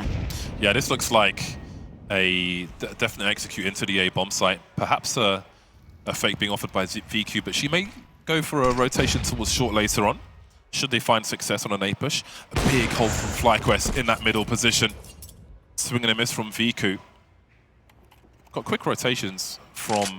Oh, I think Emmy may have heard a reload there. No over-rotation, though, from FlyQuest. How do they approach this A bomb site now? From a CT perspective, there's no one in CT. Need to get someone over there quickly, or just accept a retake without it. Good spray from Vanessa. 5-on-5 then, as the bomb will be planted on the A bomb site. Don't see this too often. But how do they solve it? Going for that approach towards CT there now, FlyQuest. Smokes up in the middle of the site. They're well equipped in terms of kits and so on. Just the one flash for the CTs as Vanessa deploys. Angelica deploys Amoli and still manages to get a kill from it. Numbers are good though for FlyQuest, but he's got to find these angles. A big swing, and no one's checking for D7, but Emmy gets there anyway. Viku's lost her angle. Astra on the site in the smoke, and smokes can be so awkward, but there's some ordnance to stop that, and Viku will go to save the AWP instead. She's got to hold on to that. There is cover as well. Nice bait. Not sure if she was able to hold it, but the round will definitely go the way of FlyQuest. That was a great retake, just from start to finish.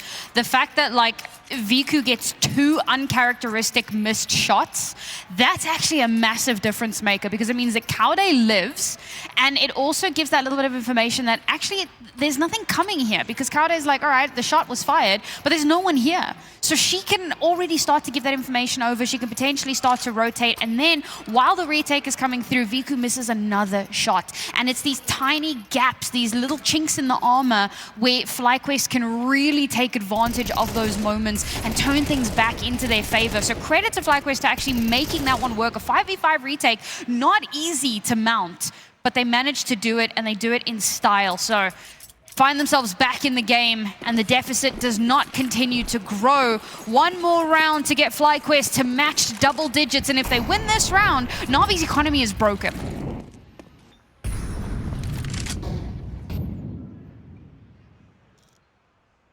There is an ult for Viku, one way or another, and she announces her presence very quickly indeed. And again, FlyQuest are out of position on this A bomb site. It's almost a repeat of what we saw in the round prior, but they're a little bit further away. Emmy will keep it close before that bomb is planted. Still on a rotation into the site, but she's caught on a rotation. Hanker again, always lurking, always causing problems. That really compromises how FlyQuest even get to that bomb site. Goose Breeder and CT spawn, but what did the rest do? If there was a chance they go for this, it has to be Bibian, currently in top mid, looking to take out Hanker. Hasn't done the job just yet. They're so separated. Very limited in what they can do. Forced to hold on to their weapons at this point. Hanker, ever the problem in that mid area, just playing off of her teammates and just making things all that more difficult to try and retake control. Obviously, a really important point in that round. The opposite of the previous round. So this time around, Viku is pushing with the team, and she does hit that opening shot. That completely opens up the A site, because there's literally no one left. And they don't necessarily know that, but it does give them that space to push forward. A team like Na'Vi, you get 1 kill, doesn't matter if you know how many players are on the board. You've got util, you're going to smoke them off, you're going to push them off of position, and you're going to take it. And that's exactly what they do. They get it for absolutely free. And with so many of them together, and as you mentioned, Hanka pulling in from mid, denying any sort of a rotation in, denying them the possibility of encirclement and in flanking. And it's another round that goes Navi's way. And FlyQuest were looking to bring it back, to build some of that momentum. And I said if they won that round, Navi's money would be broken. But now FlyQuest find themselves in a similar spot because they'd had a few rounds of lost streak bonus. They broke that by winning a round, but by losing the very next round, it means that they get next to nothing into this next one. That puts Navi on 11 rounds, and they're that much closer to winning out the series. Saved enough to get a goodbye, FlyQuest. But again, the margin for error is minimal at this point. Such good urgency from Navi as well. They know how big an opening that was and capitalize on it immediately. And again, Hanka heading towards mid to be that problem causer again. But Goose Breeder will eliminate her on this occasion. Bibian ready as well. Good punishes, good grenades. Won't stop D7 though. She's had so many clutches in this series already. Spots one towards that short area. Catches Bibi as well. Now Emmy will pick up the slack. FlyQuest are not done with this series just yet. Astra needs to make it expensive. 1 versus 4 for Astra. Waiting for a CT to show. One by the bench. Just about dodges the bullet. She'll be forced into the open. Nothing doing just yet. That's a nice headshot onto Calde though. She's carrying the bomb, Astra. 50 seconds on the clock. Vanessa rotating also. Such a nervous scenario for FlyQuest also. You don't want to show, but you don't want to lose track of her either. I think Emmy might have a good angle. That's Goose Breeder actually who's below her and will finish off the job. 3 surviving for FlyQuest is important also. Gorgeous counter-aggression as well. Really taking the fight to Na'Vi, getting themselves into good position, setting themselves up for those fights. And the riflers are really starting to activate for FlyQuest. Not that they weren't, but in a moment like this, when the pressure is on, when they know that they can't afford to make a mistake, it's that level up, it's that next step. Because you were talking about it, about the fact that in North America, they are subject to a very specific play style, and they're the top of the pops. They're not getting contested in NA. So for them to be able to make these adaptations, to be able to step up and to kind of find that next level plus ultra, if you will, it's a great sign for FlyQuest.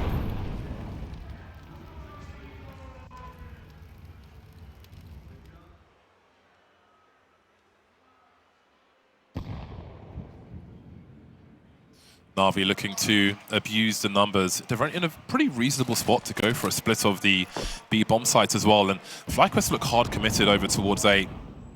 So if it does end up being that split, this could be problematic for FlyQuest. Bibi's been boosted up. And this timing might just work out for her. She finds 2, and she's got Goose to play with as well, trying to evacuate the apartments, and that split comes in. Hanka announcing her position. Astra trying to stop the rotation, but Goose's position unknown. She's got the sound cue, so they have no idea that she's here. He needs to stop this bomb from going down, but she'll drop Viku at least, leaving Hanka in the clutch now. 1 versus 3. The Lurker's got to do it all. 1 by default. She knows that more are coming. The longer this takes, trying to defend this bomb as best she can in the flames as well. Can't quite get there. 3 survive for FlyQuest once again, and they tie the score. This is where things start to get a little bit spicy, it feels like, for Na'Vi, because 2 rounds in a row that they've lost. In that round, it was a little bit of a broken bye, so you know that money is starting to become a massive consideration. And for FlyQuest, winning this next round puts them on map point and on the precipice of going to a map 3, which they need. It's that stay of execution, it's that opportunity to vie for that playoffs position, something they haven't had in a hot minute. So this is so important for them. And anti-eco here, they cannot make a mistake. Na'Vi has been so good in these eco rounds, even with just pistols. They make miracles happen, and FlyQuest cannot allow that. Yeah, the chaos element could be a problem here. 2 Tech 9s is plenty for a round such as this. We'll see how long Vanessa can stay alive on the site. Spreading around the choke points, NAVI are looking for rotating CTs to try and get some position, try and get some rifles. The bomb's in jungle at present, and Bibi is looking around as they make their way towards B, but it's a good angle for Bibi, who catches both of them. There'll be no bomb plant in this round for NAVI. FlyQuest about to go to game point, and with everybody fragging for both teams, the prospect of a Dust 2 decider is very tantalizing indeed. I'm feeling that overtime. I think it's going to happen today.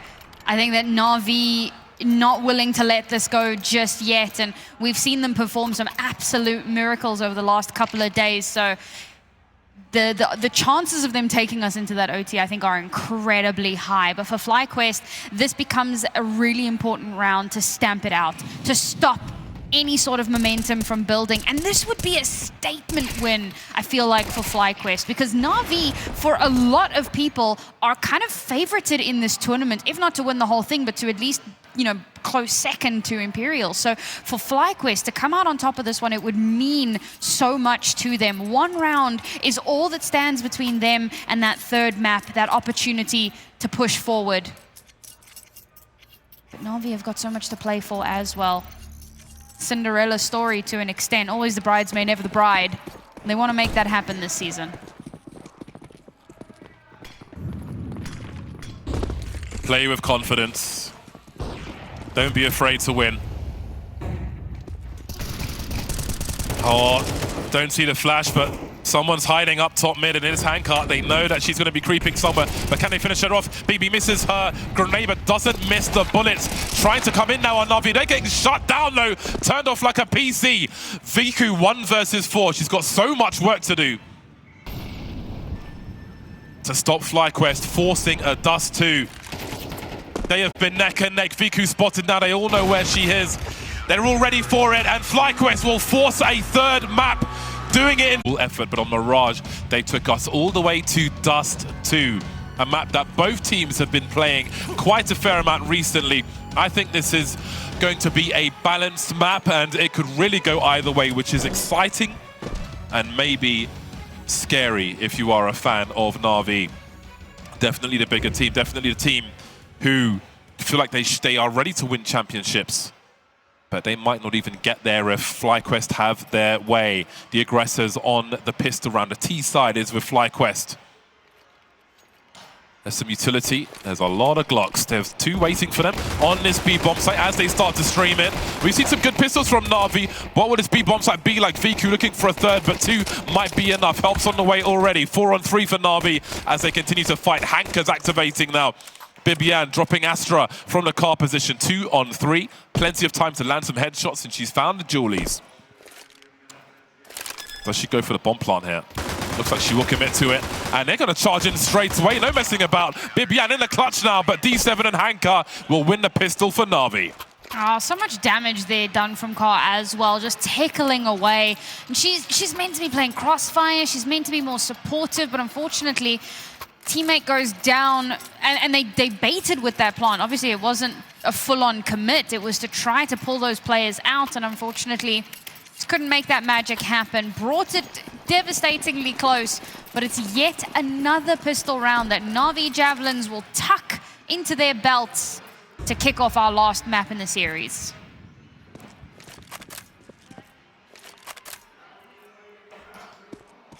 FlyQuest will be going fishing in this second round. Some Desert Eagles bought here and there. Not too much investment though. Some P250s also. Good armor penetration on the P250 for the price. Bargain. Smoke over towards long. So things will be slow for a while.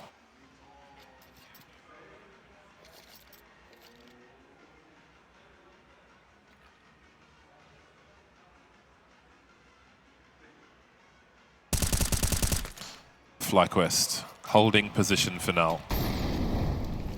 It's hard to hold your attention if you are a CT in a position such as D7 here, and you're just waiting for the T's to eventually peak rather. And maybe they never peak, but you have to just be focused the entire time, ready for any kind of burst. And NAVI have actually got a window where they could make a play towards that B bomb site from this mid position. Make a play they will.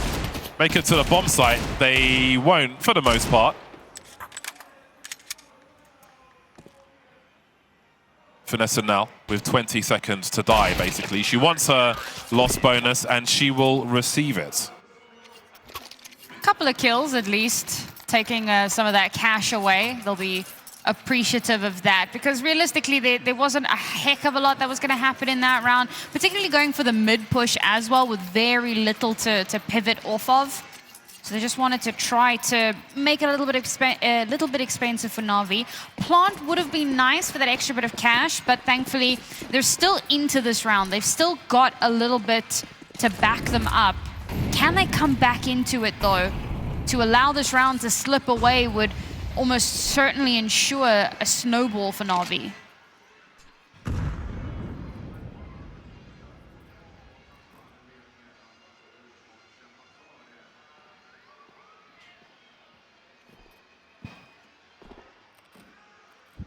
Can see the T's above Hanka at present. I think something's happening with observing, so we'll get back to you on that. It'll be sorted out soon, hopefully. But we can watch how Hanka responds to the information around her and plays off of her teammates as we have retake territory for NAVI now, 4 versus 5.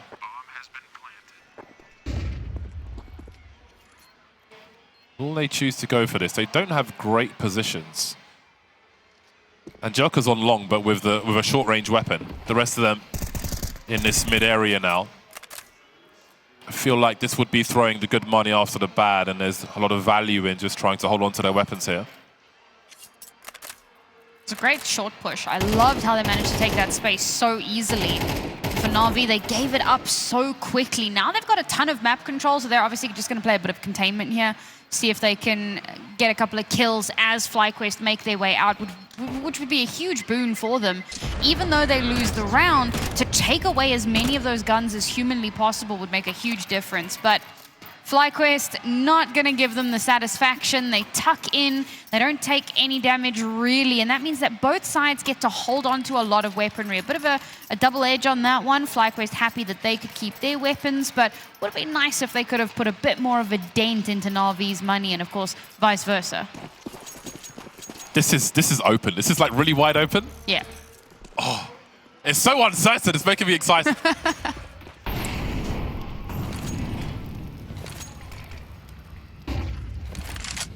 Good spread from FlyQuest at the start of the round. I wonder if we'll see some ventures up mid from the CT side.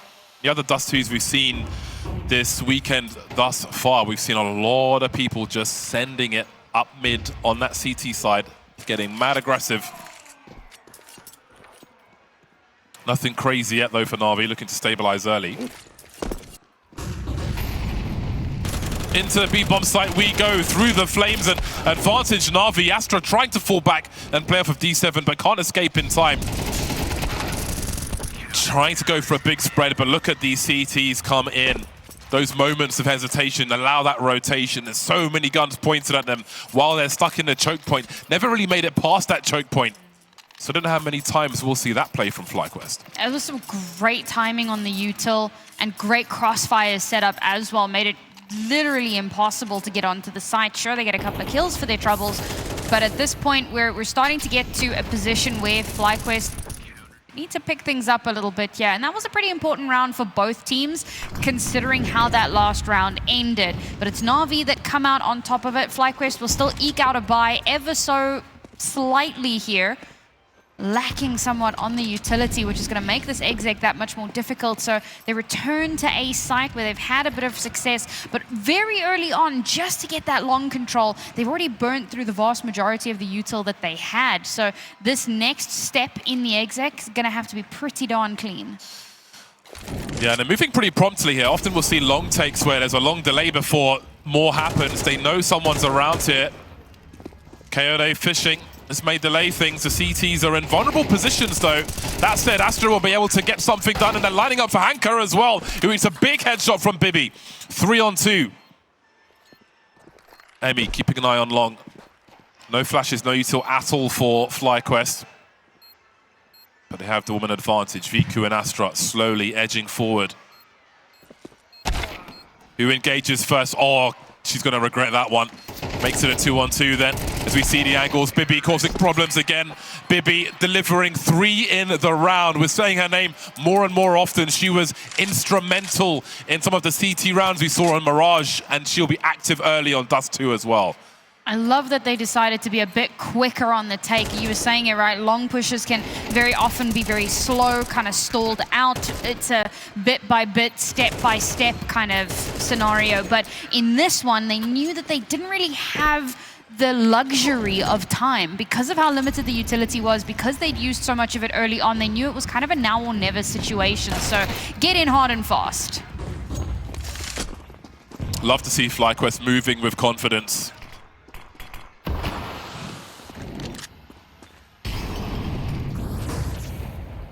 Now, we've spoken a lot about the FlyQuest perspective. Actually, we'll discuss more. We've got Astra in an interesting position around a smoke, with Molly's coming her way on that B bomb site. Can maybe try and get up to some shenanigans. And with that failure, I think they're done for this one. So, of course, as the underdog story, as the team coming from a region that doesn't have the strongest Counter-Strike versus Europe, you know, it's easy to focus on FlyQuest as the underdog.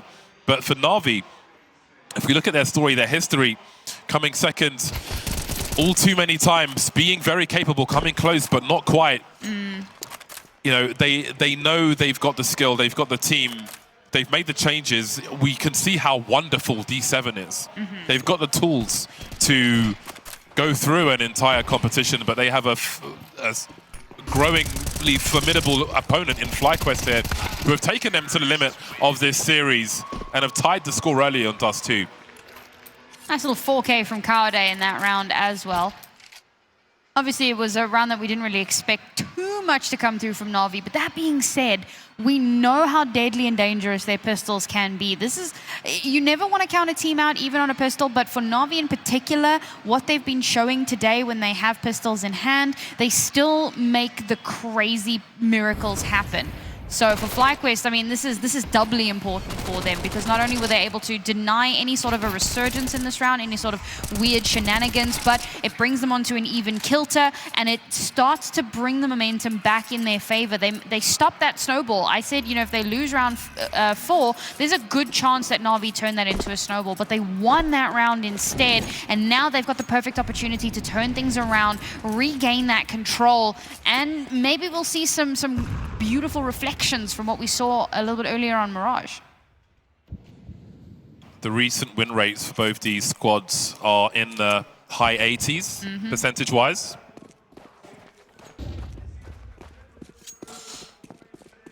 I don't have a personal read on what the weaker side might be for FlyQuest versus NAVI.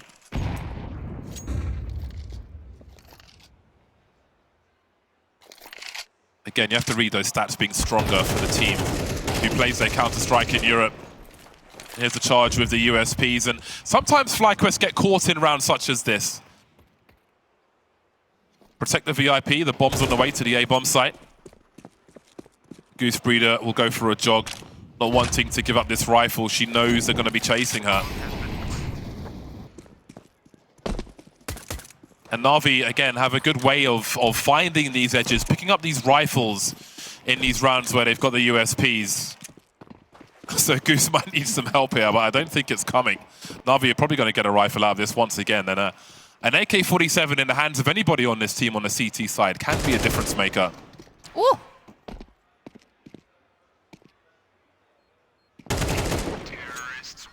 Wonderful stuff. Aim training for Goose. Just clay pigeon shooting at that point. Just fantastic, straight out of the sky.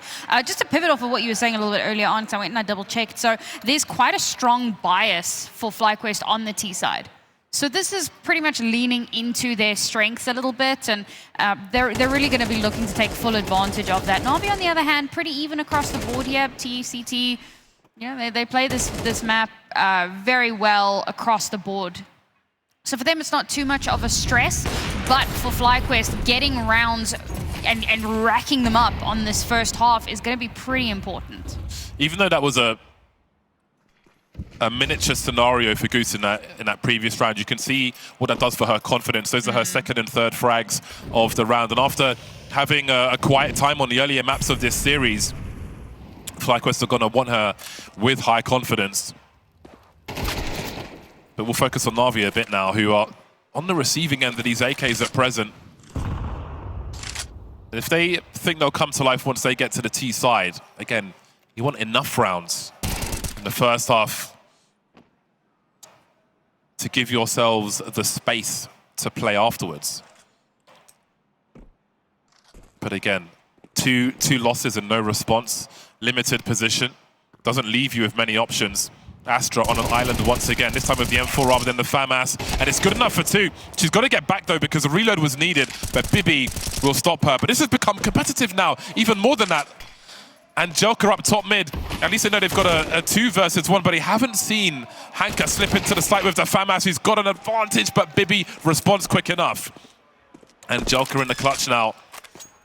More doable than we thought it might be, but again, the strengths of NAVI, the depth, they've got more to draw from. Is there a kit around the site for Angelka? She's close enough.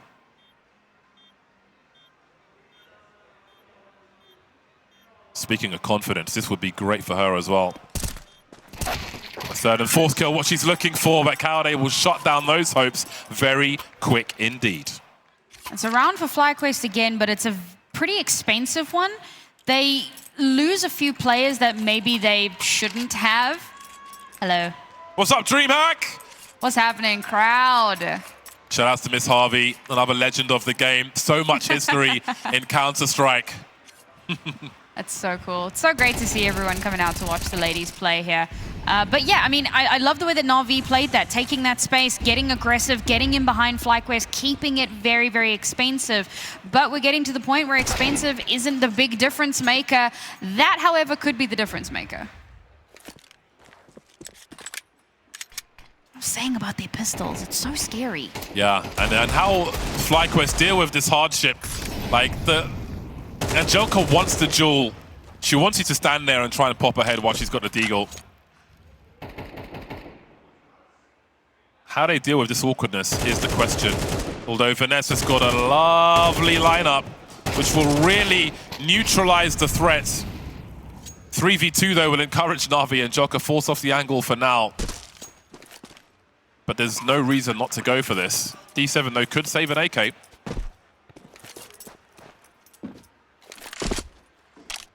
Alright, so save an AK she will, thankfully. A little bit of damage done there again. Cannot count out these pistols. Angelka gonna look to see if she can keep this a bit more expensive and maybe get an upgrade for herself. She catches one running out.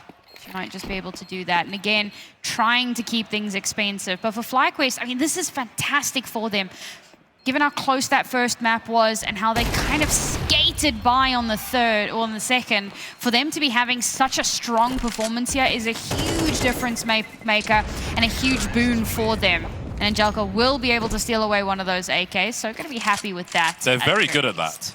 They're very good at thieving rifles when they've got pistols. And that could be the difference maker when you've got the M4 and you need 2 shots rather than 1 with the AK, and your CTs have got those AKs. You know, in the hands of people like NAVI, when it's a round of small edges, that can make the difference. So they're very good with the efficiencies in that respect. But let's see what they can do with them. FlyQuest looking to build a good score, a good lead in this half. We'll see if they are forced to run out of steam. That was a much needed timeout as well, because we need to see something here from NAVI. I mean, they're playing the same CS that they've been playing all day, getting aggressive, getting in their faces, focusing on encirclement, trying to entrap them as much as possible. But FlyQuest, it feels like they're just that much more ready, that much more prepared for all of those shenanigans, and NAVI aren't finding the same space that they normally do.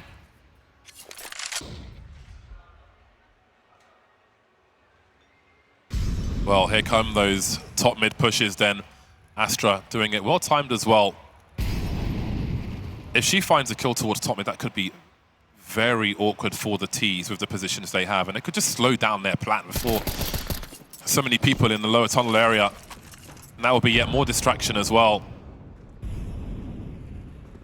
Look at the confidence to just hold this for so long for Astra. And Goose is never going to see that coming.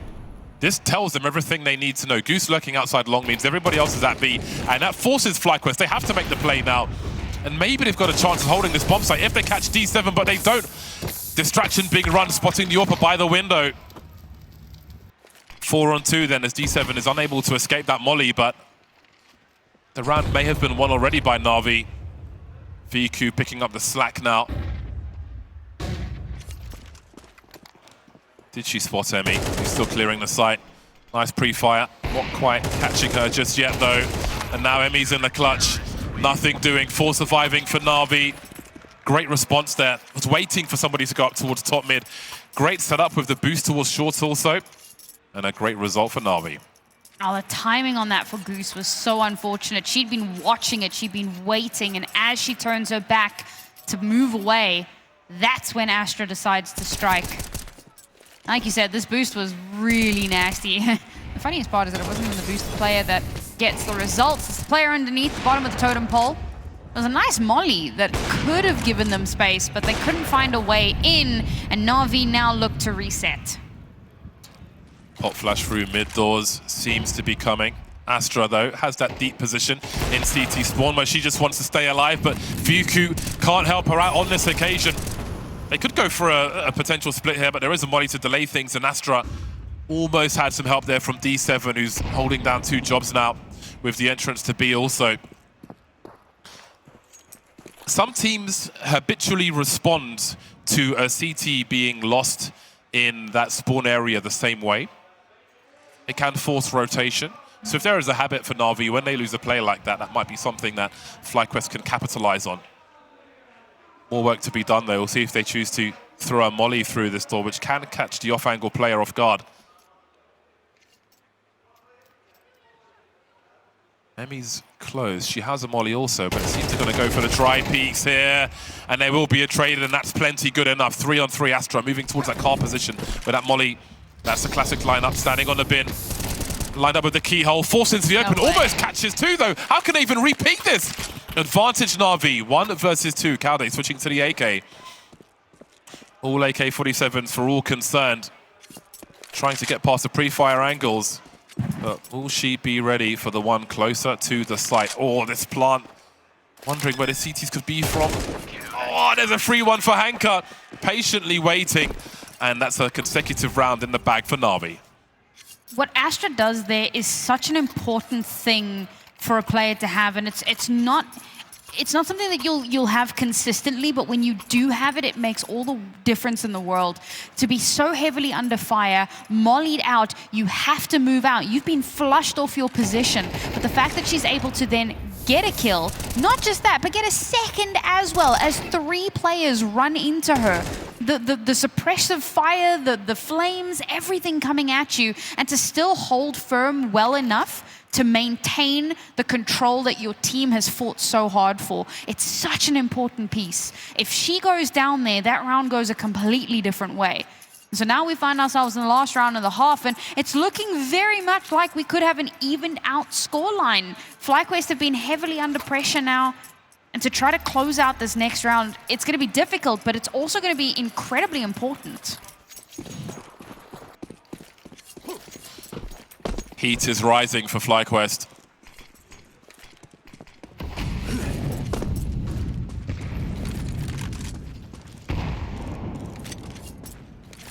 I need to learn that molly. I shall be downloading the demo. Oh, Viku. Another opportunity, catches Bibian. I feel like the AWPs have been a little quiet thus far on Dust 2.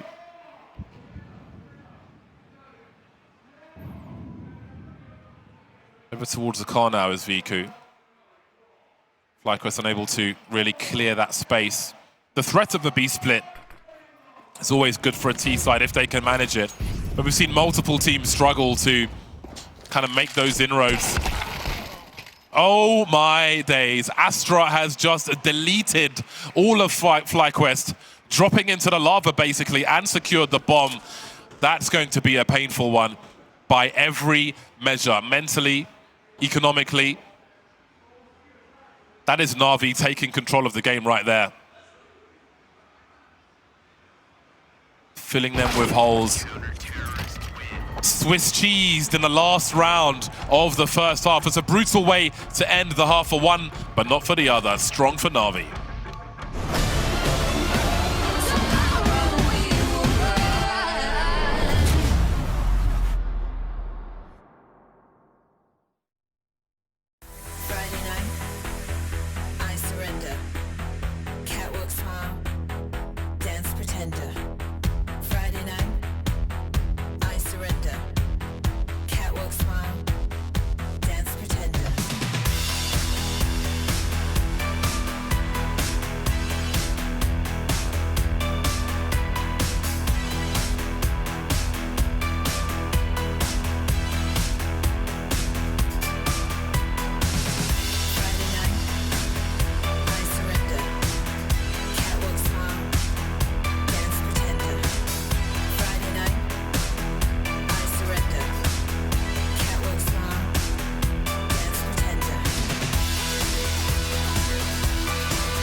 This is it.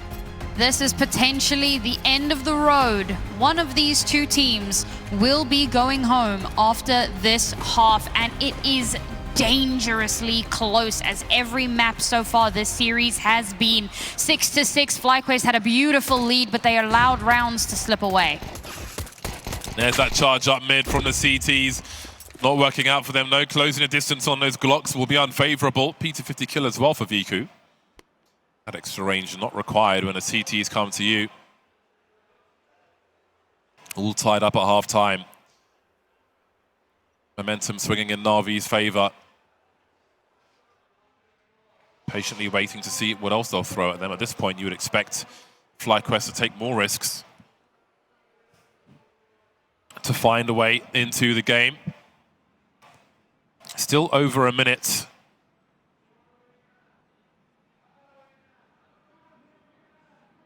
Do they think there's presence in mid? So patient on NAVI. Disciplined, structured.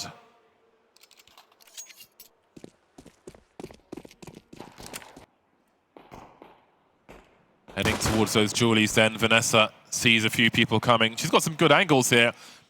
This is where the inbox spam could be quite interesting. Viku's in mid though. We'll see if she has a part to play in this one. They're going to rotate off. I wouldn't want to go in there with Julie's on the other side. And now things are starting to get weird. Kalde is finding herself in towards top mid, almost finding the player in mid, but now sees him going towards long instead. And chaos is everywhere. Kalde and Vanessa getting activated, trying to chase one down. The bomb is the point woman, though, heading towards the bomb site, as is Goose Breeder.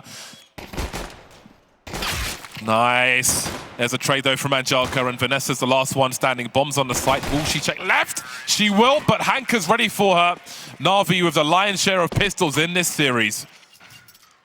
And they kept that very, very close. That would have been a phenomenal round for FlyQuest to steal away. But unfortunately, not to be the case. They do keep it pretty expensive at the very least, taking away a lot of the little bit that was had. Unfortunately, just not going to be allowed to do so. I did like that NAVI didn't put too much into that round as well, because it means that into this round they have that much more.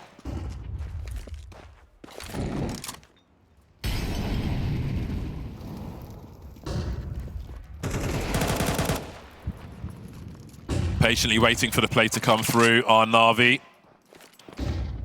Bibi continues to frag, though. Another swing, more flashes from the CTs. Hanka trying to escape from the smoke, but Goose Breeder's caught her. Now, there's good real estate for FlyQuest. They still have Vanessa towards the B-bomb site.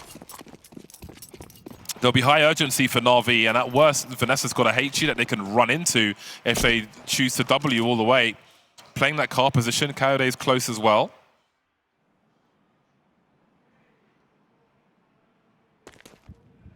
Might be NAVI's time to capitulate early in a round. Moving together, shoulder to shoulder. Viku may have to swing and create space with that Mach 10. And in doing that, she might fall. Pistols heading towards short now. I say pistols, the MP9 is here also. Goose. Oh, she knows it's a headshot angle. Refuses to engage. That's really smart. 30 seconds now. Nice peek from Kalde. Looking to reposition. Goose has been caught, though. Looking to come back, and Bibi's here with the Deagle. Bit of damage, and she can just reset the situation. 20 seconds to find a way to plant this bomb. Low on bullets with the AK. Bibi standing her ground. Maybe trying to buy time for the rotation.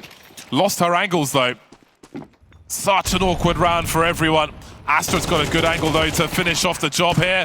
Or not! AK collected 2-on-2. Viku's quite tagged. D7 with the Galil.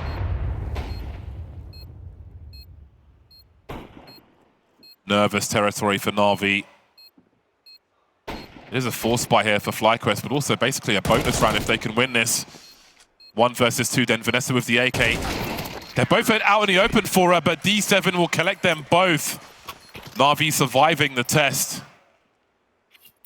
Great responses from NAVI overall. I love how they work the map in that one. You get a little bit of information here, you back away, you rethink what your approach is going to be. Despite the fact that you had won that first round and you came through with a far stronger buy in any universe, in every universe, even with a force from FlyQuest, you still have to give a certain amount of respect, and they do. They slow it down, they make sure that they're clearing everything properly, and they slowly dismantle the FlyQuest players until there's nothing left, and they have a clear advantage at the end of the round. And for FlyQuest now, in light of that force that just did not go their way, it's back down onto just a few upgraded pistols for a little bit more firepower, but it's going to be a B plant, and a retake here is nigh impossible.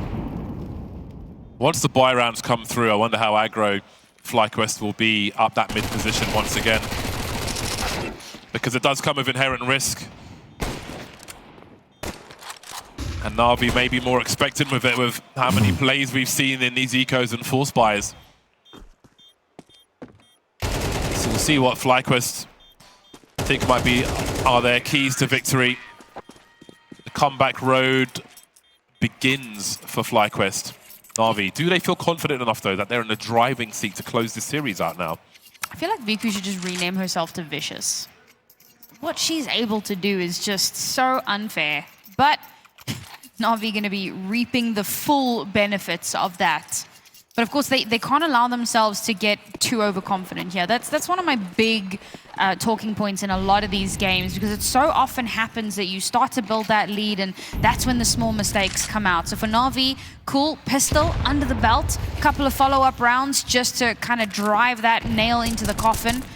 But you're going to need to keep it as clean as possible. FlyQuest is a team that has shown that they can come back even when the odds are stacked against them. Unfortunately, we know that this is statistically their weaker side. So this is where they're going to need to come alive. It's that plus ultra that I was talking about on Mirage. We have to see that here if FlyQuest want the chance to stay in this. Uncertain towards that mid area. Kaude will be pulled into that position. Bearing in mind she's got 2 flashes, when the AWP is playing that car position, like if there is going to be a breach towards long, you need your sniper to be throwing the flashes behind the CTs depending on the setup. But she's more or less committed to that mid position now, so there won't be additional help for the FlyQuest players towards that long position, Goose and Bibian, but they've got very good timing on their grenades. It is guesswork though for FlyQuest in where they put their 3rd player. They don't really know. Obviously, you have to assume that the short position is being compromised, but again, that AWP is out of position to help in any of these directions, and now the pinch is on with long being swung upon. Again, there's no flashes to come for the squad, and they'll both go down. And look at that, all over the A-bomb site, and there's nothing for the remainder to do. Nothing but to back away and hold on to the meager bits and pieces that they have remaining. Unfortunately, I could see what FlyQuest were trying to do with the long aggression, taking that space very early on, setting up that crossfire, but they didn't have a whole hell of a lot to help them hold on to that. And unfortunately, something that we've spoken about pretty consistently with NAVI is how good they are with their own supportive utility, how they work off of that so well. Flash comes out, somebody's going to be swinging, somebody's going to be finding the value out of it. So if you give them the opportunity to do that, and you don't really have anything to stem that tide, it makes it doubly dangerous for you. And again, FlyQuest have to go for these more risky plays. They have to take chances. They have to try to knock NAVI off balance. But NAVI are such a stable team, stable roster, and they're not allowing FlyQuest any sort of headway, any possibility to take that balance, to pull the rug from under them. You could see they were afraid of the B split, which gave them no info towards short. You could see the players on long wondering if somebody could be on site behind them as that push came in through the long doors, which isn't an ideal scenario. But you've got to choose which fights you want to pick. And you can see the expression on Angelica, like earlier on, she had her proper game face on, but now you can see that they feel like the pressure isn't so much on their back as they are very comfortable on this T side. Crossfire unable to get any frags there. That's a big smile from a player who you also see very aggressive faces from when it's that kind of mode. So NAVI Javelins may feel like the biggest tests are behind them now. There is a good buy here for FlyQuest. We'll be going for a long take once again. NAVI being a bit shy early, looking to play a responsive game. You can see their focus on that mid area. No push from the CTs. They'll slowly creep towards that short position. AWP unable to get anything going based on position in that last round. You'll see Kaude playing between the site and that car position once again. Coming over to help Goose Breeder with some pop flashes maybe. So Kaude in the setup will be the point person, and then Goose will clean up. So far, so good. Unable to escape with that kill, though. That 5v4 would have been huge for them, but they get punished for looking away, trying to drop into CT. Bibi! Oh, she was so close and really needed that one. Almost dropping the ball. 3-on-3, though. There's space for playmaking. Kaude looking to push with the pistol. Oh, that's just kind of wild. Things feeling maybe a bit desperate for FlyQuest here. Astra and Angelica are so low on health. But if you don't know where they are and they get the jump on you, it doesn't matter so much. They only need one opportunity. 27 seconds for this bomb to get planted, Oh and my it will God. be by elimination. As the smoke goes, they find both frags in mid. Astra just gets away with murder this map. It's crazy. It's not even the first time that two players have kind of lined up for her to spray through in this series. She just gets so much done with so little, and I think you can see the pressure starting to mount here for FlyQuest because they kept it so close. Even with the small mistakes that were happening that were costing them players and costing them bodies, they were still being able to trade out. They were still being able to hold on to some semblance of control in so much of this round. Kaude goes a little bit too eager with her pistol there. I think they knew that one player was devastatingly low and that she could just get a little bit of cleanup, but wasn't expecting the second player to be there. So, but she does all that chip damage. So you have this massive advantage for the two FlyQuest players, and again, they get a little bit antsy. They don't have that information. They want to push forward, and Astra just connects perfectly. And the fact that neither one of them are able to take her off the board, they both fall to the wayside. It's devastating, and I think that this is where the mental for FlyQuest really starts to crack. They were really drawing in towards themselves and building up that strength, building up that momentum after the win on map 2 and getting such a strong lead in the beginning of this map, and it's slowly chipping away. That's a rough way to lose a round. Very rough indeed. Reasonable buy for this round, but again, this is slipping away from FlyQuest. NAVI definitely felt the pressure in moments in this game, but they've been comfortable of late. FlyQuest needed something early. They needed a 5-on-4. Almost got it last round. They get one this time. So NAVI will have to do it the hard way, looking to breach that long area. A lot of activity for FlyQuest around that mid position. Of course, you can hop up the boxes now onto that short area, get onto the bomb site a little easier.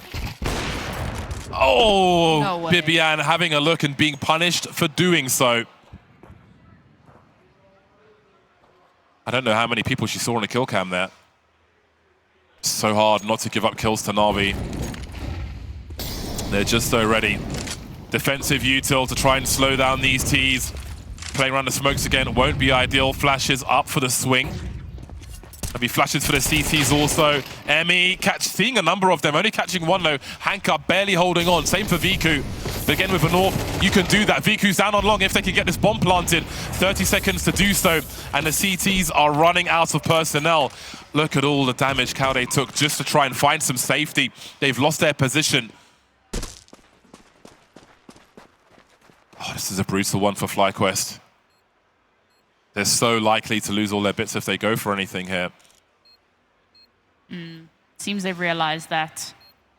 Rather than risk the little bit that they have, they'll pull back. They know next round, map, series point, elimination on the line.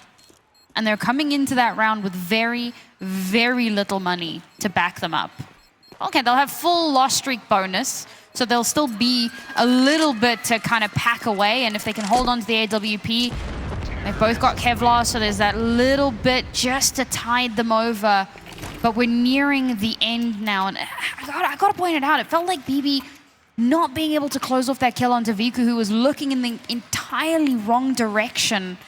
It could have been the thing that swung the round and allowed them just that little bit more space to work with, especially after we get that first initial kill. Yeah, we've seen two scenarios like that from Bibi as well. I think it was her who pushed long earlier on and then got caught by Angelka when she had a free kill. And that's very unlike her. That's not what we're used to seeing from Bibi. She's been a really good fragger in this series, had lots of important frags under pressure, but maybe having taken NAVI to the third map, perhaps there are some nerves at play here.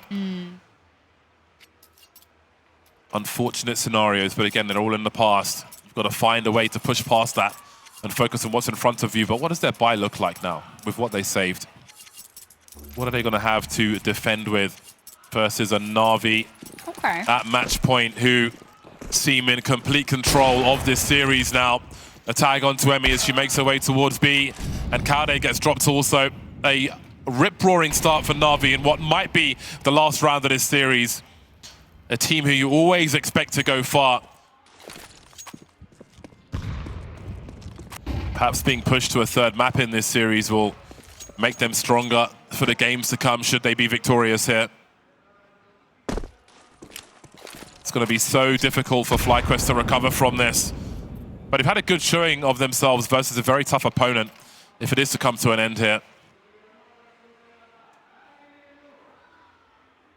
NAVI have been so comfortable with the timing, and it's made FlyQuest so uncomfortable on the CT side, but they line up for Goose. She finds 3, able to, oh, she just jumps up as she's reloading, but this could turn in their favor as Bibi gets the spray this time. Picks up with the bait setup. That leaves D7 in the clutch. Probably worst case scenario for FlyQuest with what we've seen from D7 in this series already. That bomb is very far away though.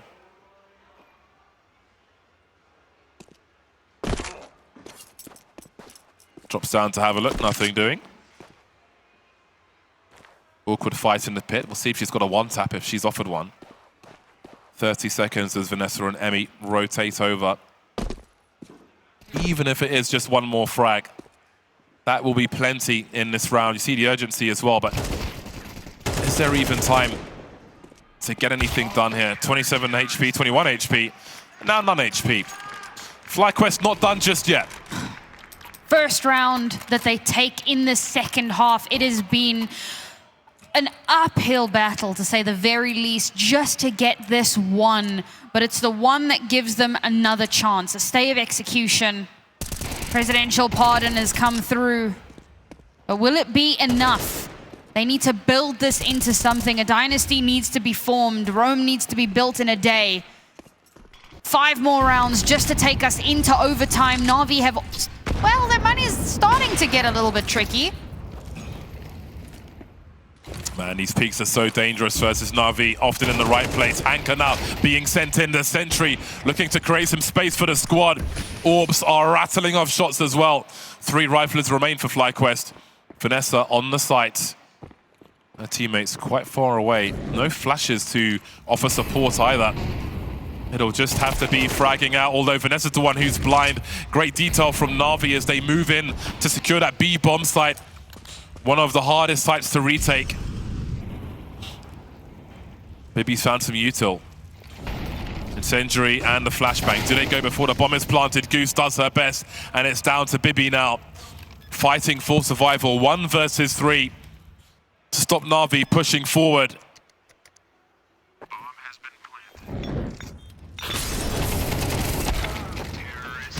She does the best she can, but NAVI will take the series. NAVI push through further onto the